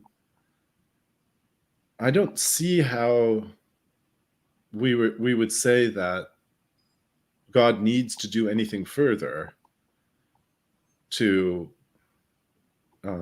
bring about their damnation. I don't understand. I'm not sure I understand the question. Maybe I'm just confused by the question. No. But if I'm here, you're basically saying, don't hold me to unequal or equal ultimacy, I guess, and that's fine. I think I get that distinction. I think it's fair to apply it here to avoid misunderstanding that it seems to be pushing you.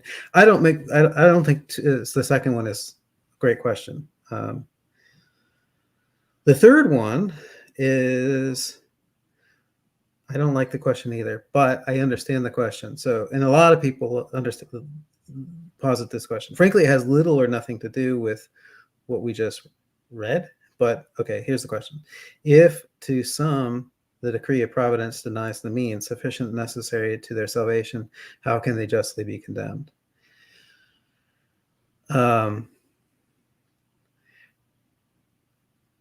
It's one thing to say, would God do that in his love? It's another to say that it would be unjust for him to do it. So I'm a little, that's one of the reasons why I'm very hesitant on that type of question. But at the same time, I suppose there's ways that you can get to justice issues of like commanding the impossible and stuff like that. But, because of the fallen state, I'm not so sure that justice is the right way to frame this issue. So I get it. I know a lot of people have that question. I can't say it's a terrible question, but I would be hesitant to just straightforwardly agree with Arminius here. Yeah. My answer to his third question, of course, is how can they justly be condemned? They can be justly condemned because they're guilty of sin, and sin is the wages of sin is death, and that's the reason why their punishment is just, because they have the guilt of sin, either of Adam's sin or of their own sin.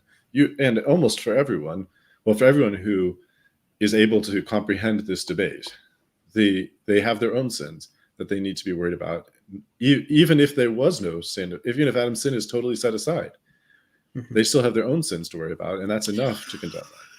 So,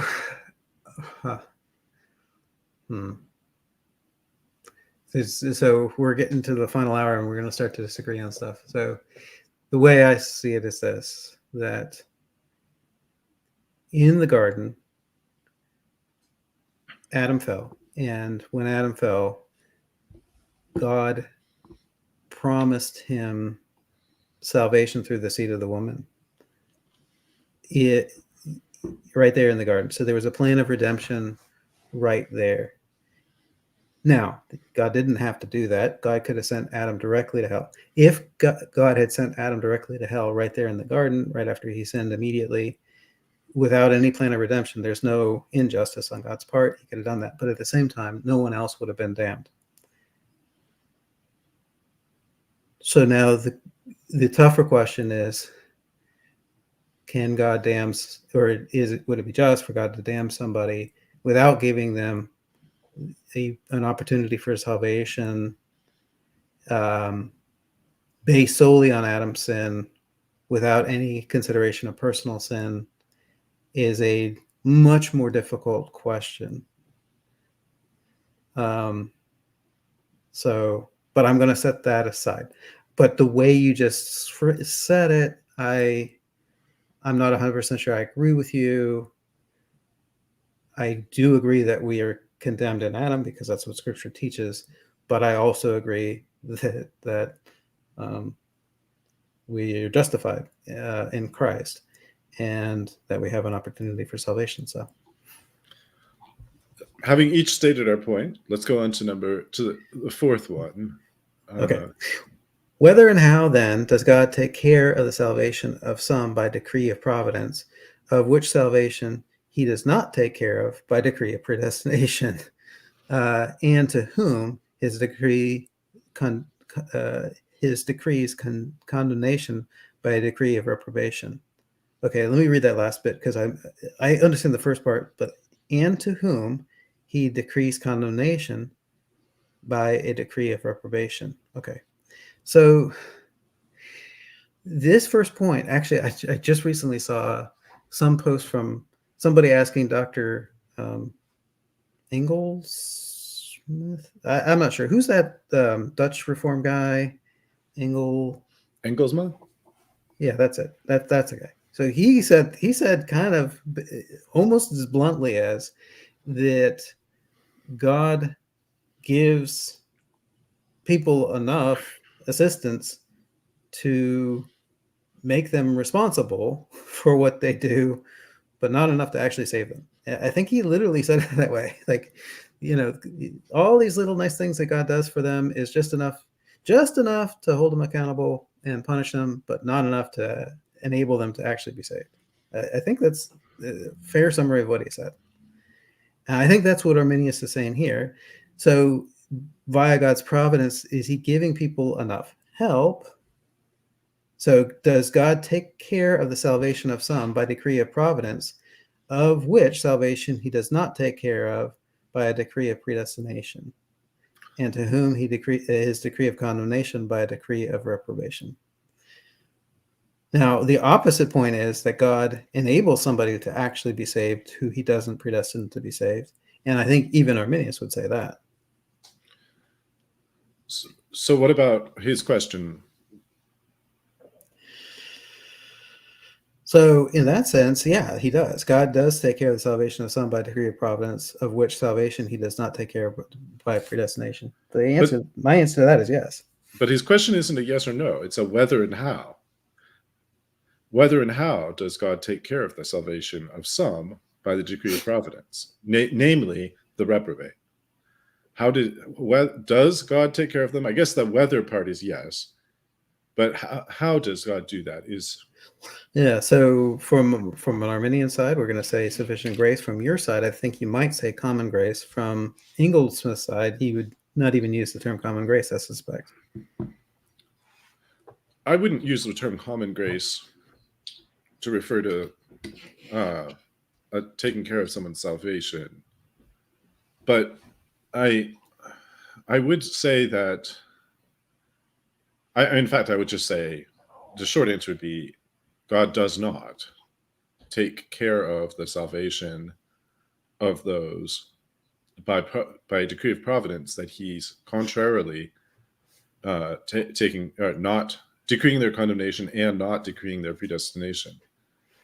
And I mean, the concern that I have here is that it ends up making providence at odds with predestination and reprobation, or seemingly at odds with them. If on the one hand he is taking care of their salvation through the decree of providence, but contradicting that with the decree of reprobation and not supporting it by a decree of predestination. So, setting aside Arminius's wording, do you agree that God gives people common grace, including some temporary help in this life, and including maybe even hearing the gospel and that sort of thing, though he doesn't predestine them to eternal life? I usually use common grace to refer to things like God's preservation of people in this life, like his allowing them to continue to live, giving them riches or health or so forth, and not specifically, I don't refer it to saving grace, but just not effectual. Although I suppose there's some sense in which just the outward call of the gospel is sort of common. Yeah, yeah. The external preaching of the law and the gospel, would you consider those aspects of common grace or not? I generally don't put it like Ooh, that because I don't think it's good to that's odd. call something sacred common. Um, Common in the sense of available to both elect and reprobate. I don't think it's available to all the reprobate. Fair enough, but generally to elect and reprobate, like these, it's not withheld from somebody just because they're reprobate. So, like Christopher Hitchens, as an example, I'll assume he never repented and he's since passed on. And he heard the gospel message. Was him hearing the gospel message an example of common grace? I wouldn't put it in that category of things, but I don't deny that it happens, that he heard the gospel message. For example, I know he had some debates or interaction with Doug Wilson and other Christians of the gospel. So I just wouldn't use the label common grace for that. now we're going to get into all kinds of stuff. But okay, so I think there's been sociological studies that, you know, nations that have a strong Christian influence have had a lot of benefits. Let's take hospitals, right? Like, you know, in the hospitals in the Middle Ages versus, you know, like whatever healthcare you could get in places that weren't Christian. There might be some radical difference. Okay. Is that a common grace?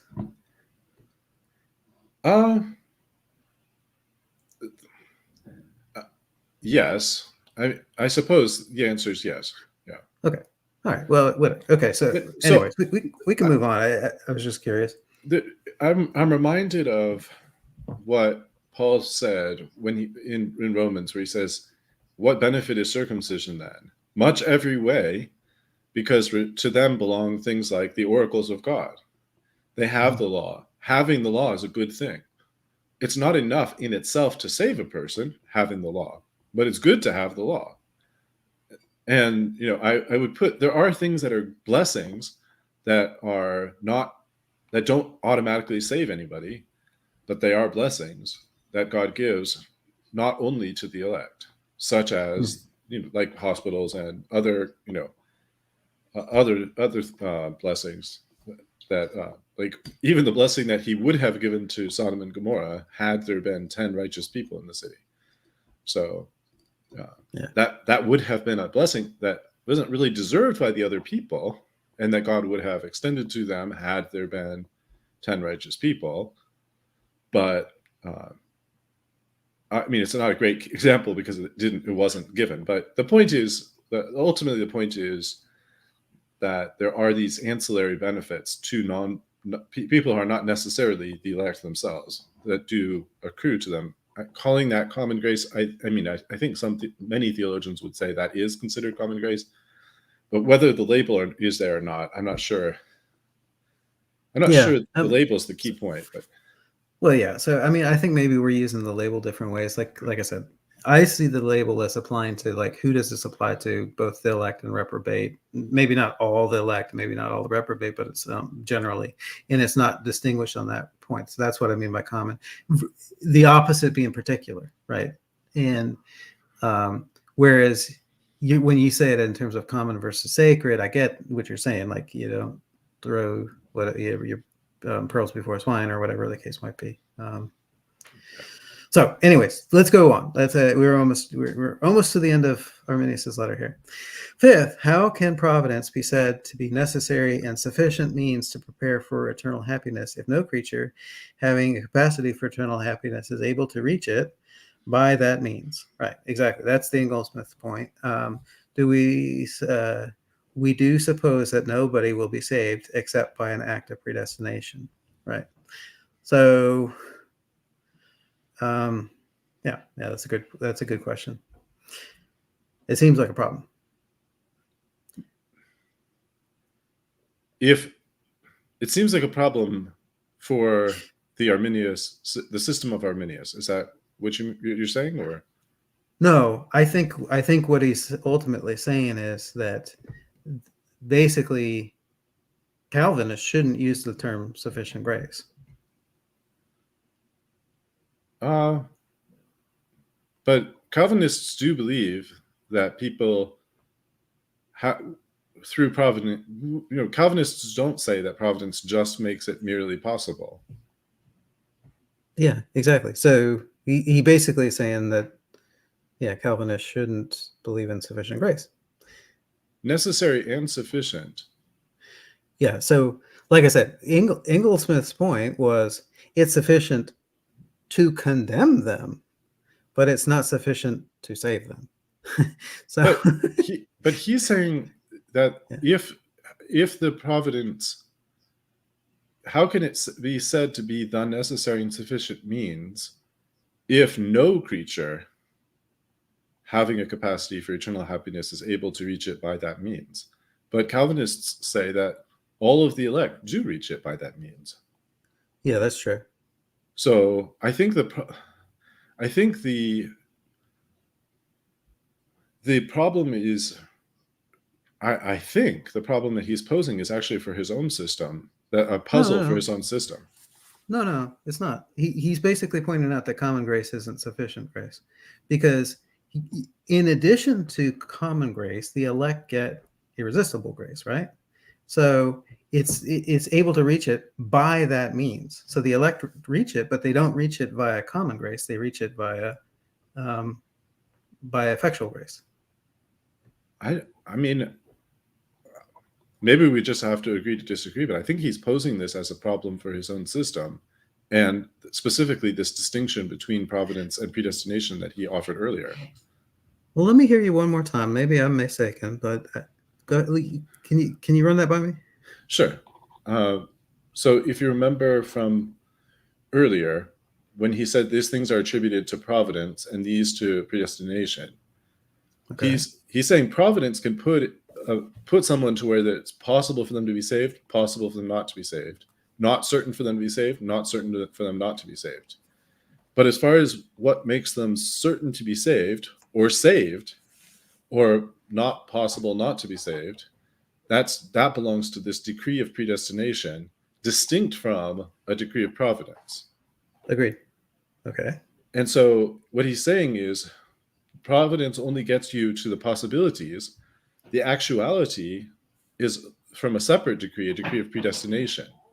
Okay. And so what he's saying is, if providence is never enough, how can it be said to be enough? How can it be said to be sufficient if, in addition to providence, you need to have an act of predestination on top of in addition to providence? And he says that they do suppose that no one is saved except through this act of predestination.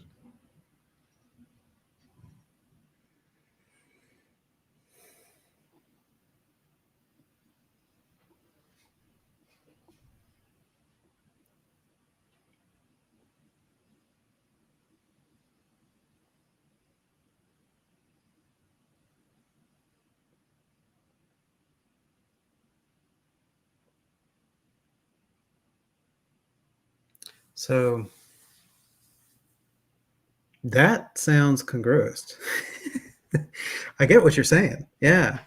If that's what Arminius means, yeah, that definitely sounds congruent, congruence. That the providence sets everything equal, but now it's up to God to arrange the circumstance in which that providence takes effect or not. Maybe that's what he means. Yeah, I see what you're saying. It's a good point. Let me noodle on it some more before I say anything hard and fast. But yeah, I get what you're saying. Could be. And okay. After that, he just says, "This is what I offer you to consider, and I want you to devote some hours to studying the subject and He wanted his friend to send him his thoughts after pondering this for a bit, and he prays for his blessing and for the edification of the church." I don't. And as far as we know, that never happened. Yeah. Unfortunately, then we don't have a. I mean, this is 26 out of like 200 plus letters in that collection, but I didn't check to see if there was any answer. But I assume you're saying that you already checked and there isn't one. or maybe Left. Decker did. F. Decker did. Yeah, Decker checked and said there wasn't one. Okay, so what other? I mean, we've spent about almost 2 hours going through the letter itself. Is there additional material from Decker you wanted to dig into, or just leave it at that for now? No. No. Obviously, Decker is completely wrong. So we've covered. No. I actually we really have. Well, I guess here we can go through. We can do the 5-minute version. So scroll up past Appendix 1, back into the thing. Do you remember which section? I will know it when I see it. So keep going up. Keep going. Oh wait, maybe here. Hang on, I can't. So go down. Wait. This is sections 3 and 4. Maybe it's down just a hair.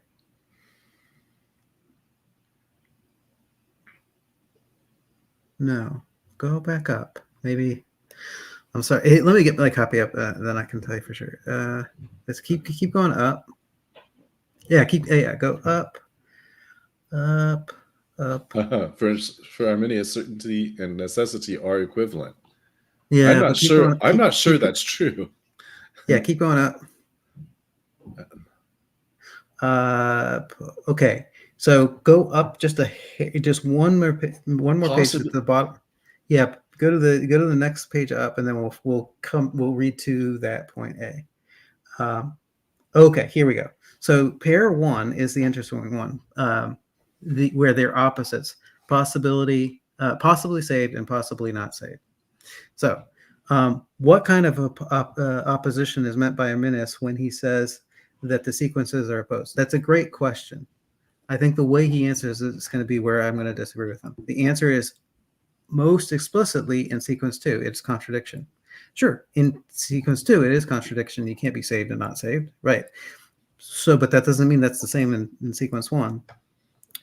To be saved and not saved are contradictory attributes, properties when assigned to one and the same individual. We may safely assume that the other sequence are also express contradiction. That's the issue. No, I don't think that's what he meant at all. They're just opposed. Possibly saved and possibly not saved are opposed, but they're not mutually exclusive and contradictory. Okay. Frankly, it's just a negation. Possibly saved, possibly not saved. We can read the footnote. What is that? Footnote 33? Yeah. So he says it's subcontrary, but he says we can't use that out for Arminius. Yeah. So the interesting one, it can't be contrary either. No, I think it's exactly contrary. So it can't be contrary either, for then the denial of P and P and possibly saved and possibly not saved must be consistent. So it's not contrary; it's a negation. But I think it sounds the same. But I think that even in and of itself isn't the issue. The issue is it an and or an or? I think that's the issue. So I don't think it's just going to come down to, is it a contradiction versus a negation in formal logic? It's going to come down to a conjunction versus a disjunction. So if he wants to say Arminius could have been more clear, that's fine, but let's go on. So this means that necessarily either P is true and P is false, or P is false. Okay. This means that necessarily either possibly saved is true and possibly not saved is false, or possibly saved is false and possibly not saved is true. In other words, he's taking them as contradictions rather than just a negation. And that's the issue. Because the way he framed that is as if they're contradictory and cannot both be true at the same time. Now, if possibly saved is true, possibly not saved is false, which means exactly that's a contradiction, which that's not what Arminius is saying. He's just saying it's a negation, which means that not possibly not saved is true, which is another way of saying necessity. Not possibly not saved is necessarily. So, but not possibly not saved can be stated as necessarily saved. So, if possibly saved, then also necessarily saved. In the same vein, we can deduce if possibly not saved, then necessarily saved. Okay, got it. I mean, I get what he's saying. The problem is he's just straight wrong. So he's misunderstanding Arminius. So what Arminius is saying is it's to say that somebody is possibly saved and not saved is incorrect. That's opposed. That's opposite. So if you say John is possibly saved and John is possibly not saved, you're saying opposite things, and they can't both be true. But he's not ruling out the idea that they're both possible at the same time.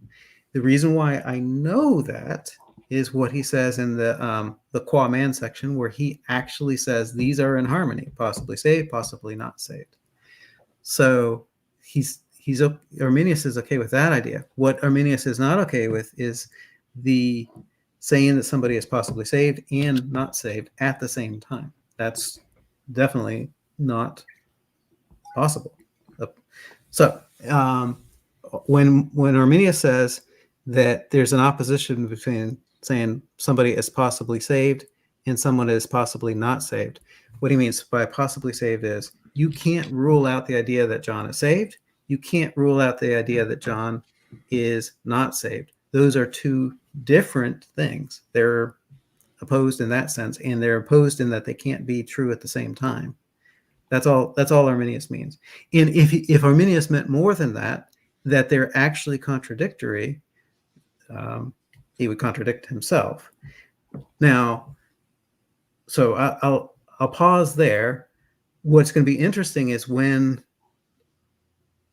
leaf F gets down to where Arminius says they happen at the same time, like what exactly he makes of that, because he should see that his conclusion there, that for Arminius possibility and necessarily are strictly equivalent, is the exact opposite of what Arminius goes on to say. I'm not sure I buy what Decker is claiming here, but I'm not completely sold on the solution that he means, that it's possible that the contradiction he's looking for is the contradiction of saying that it's possible that it's both true, that these two things are both true at the same time and in the same way. That's the part I don't know, that I don't see an explanation from Arrhenius to back that up. And I don't. Go ahead. So let's take an example of cows. Okay, let's say you have you have a black cow and a white cow, and then they're going to have a calf, and possibly the cow will be the calf will be black, and possibly the calf will be not black. Right? And well, that's they can both be true at the same time, but when you say, hey, possibly the calf is going to be black, you're saying I can't rule out that the calf is going to be black. And if you say possibly the calf is going to be not black, you're saying, hey, I'm not ruling out the possibility of it something other than black. Maybe it'll be white, maybe it'll be, speckled or whatever. Yeah, I mean, right? That's it. That's those statements aren't contraries. The possibility of,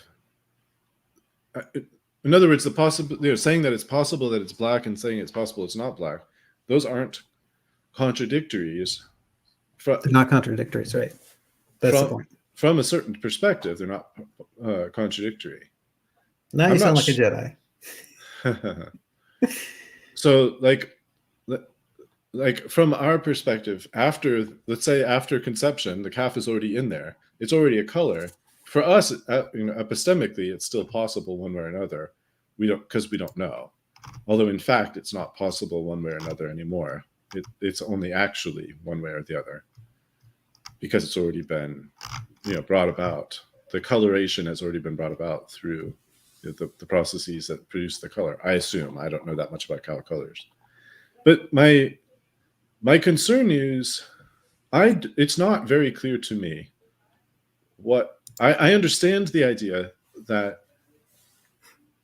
able to be saved and able not to be saved are intended as somehow opponents, like being saved and not being saved, or certainly being saved and certainly not being saved.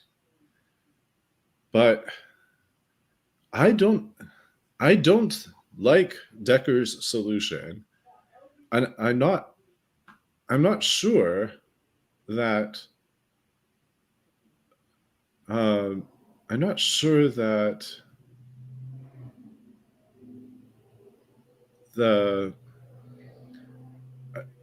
let me put it this way. If the issue is holding the attribute saved or not saved, holding both of those things to be that it's possible that both things are simultaneously true, is different from saying it's possible, it's simultaneously possible that either of them is true. Those are two different things. Yeah. But if Arminius's issue was with the idea that you can't say that it's possible to be both saved and not saved, then it seems like he shouldn't object to the idea that it's possible to say both that it's not possible to be saved and it's possible to be saved. In other words, those shouldn't be a contradictory if that's his method of analysis. I mean, there's a lot of, I think number one in that list does create a problem. I don't like Decker's solution of saying that possibility and necessity are strictly equivalent, because I don't think that's what Arminius meant. It does seem very unlikely as an explanation for what Arminius meant. He seems to acknowledge that it's unlikely, but he just doesn't seem to come up with any other options. And then, how does he handle the other section? I didn't see that part. To me, it's pretty straightforward. If you go back up just to the page above. Sorry, scrolling to the wrong window. Yeah. Okay, so he says these are opposites. What's opposite? Saved and not saved are clearly opposites. On the first row, they're clearly opposites. On the second row, they're clearly the sames. Yeah, but so saying somebody is possibly saved is not the same thing as saying that they're possibly not saved. And you're kind of heading in the opposite direction when you say those two things. Hey, possibly John is saved. Possibly John is not saved. Well, just put it. Okay. I mean, this is too personal. Okay, so let's take you meet a mom on the street, right? And her kids are running around or whatever, and you could say, "Hey, possibly your daughter isn't saved." You're going to get a right cross. And if you say possibly your son is saved, they're going to be like, yeah, thanks. I mean, how do we not? That's pretty straightforward to me.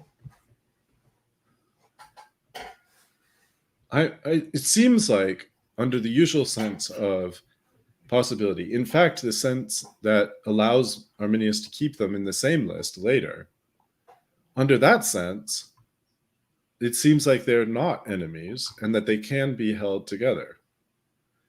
So it's odd that he holds them together there, but doesn't hold them together here.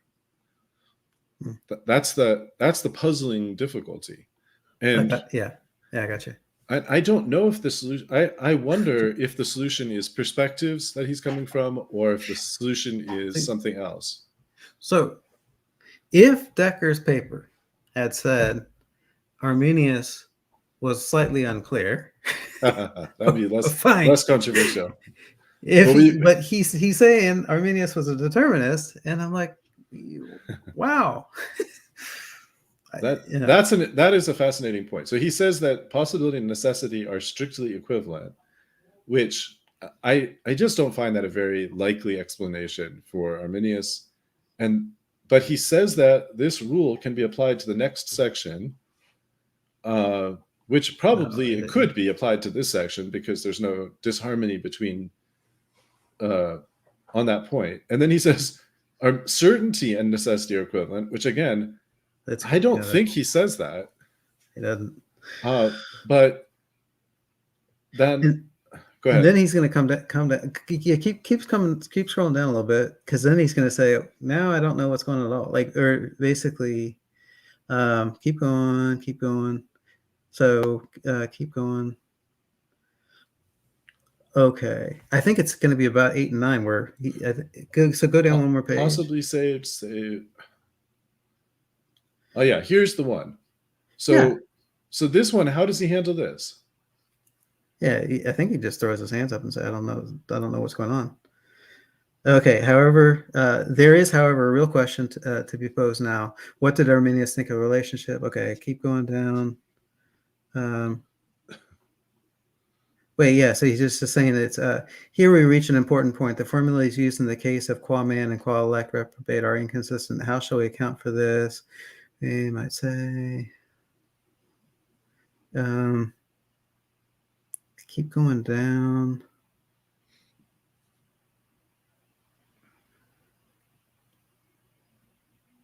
Keep going down.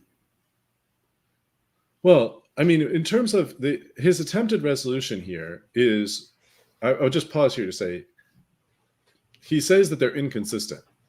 The formulas used are inconsistent, which is a fine point to raise, to just say they're inconsistent.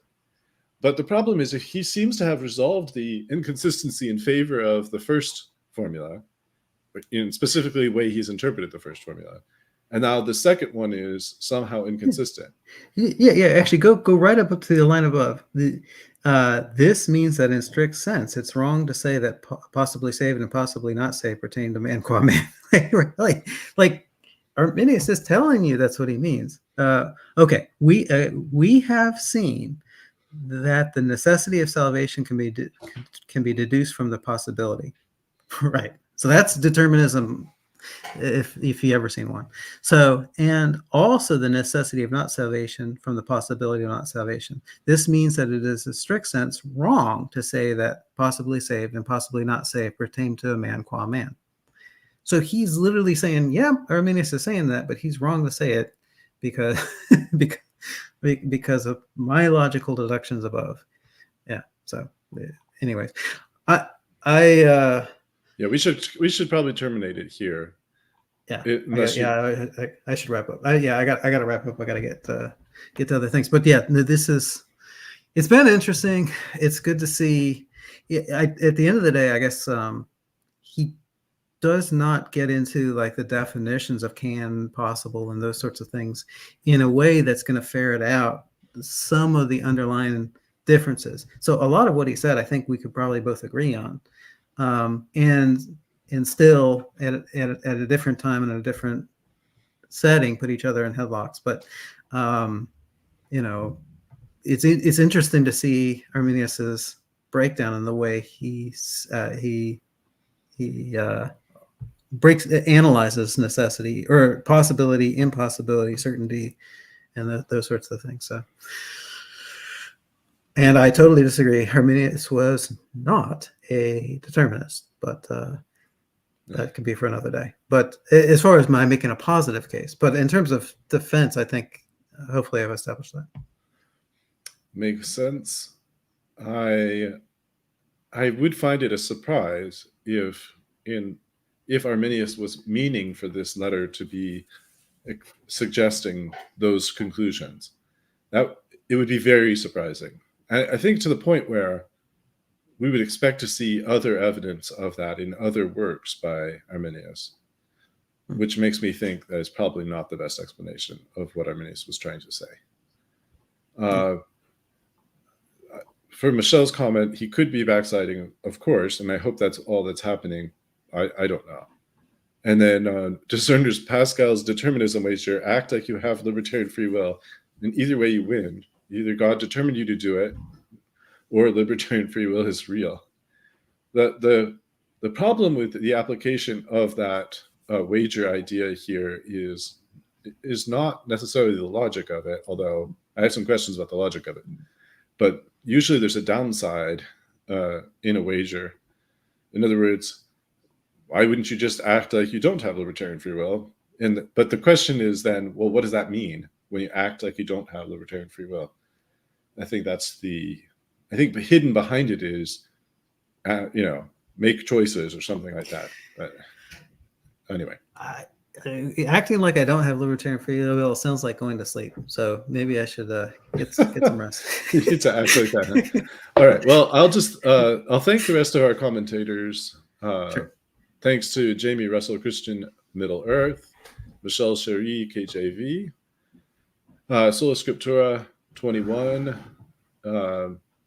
Seamus Crawford, Romans 8:28, who says, I think he means Roman Catholics, definitely say it's possible for everyone to be saved, but only the elect actually will be saved. It's possible for the non-elect not to lie, but they will want to lie, therefore they will.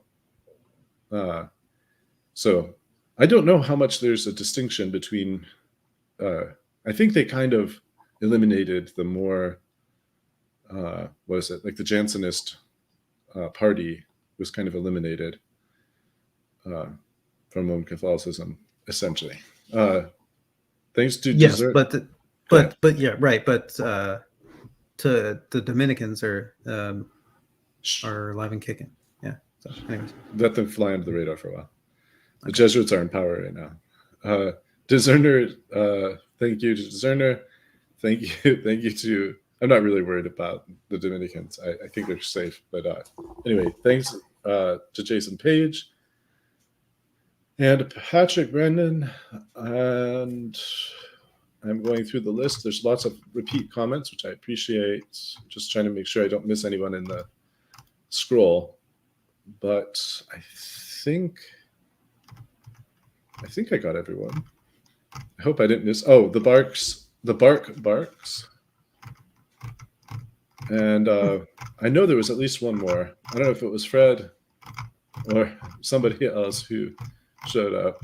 Algo. Yep, there's Algo at the very top. Thank you all for staying and watching. I appreciate it. And yeah, any other last words before we sign off? No, that's good. I appreciate it. Thanks for it's good talking with you as always, and thank you to everyone in the audience, and God be with you. And also with you.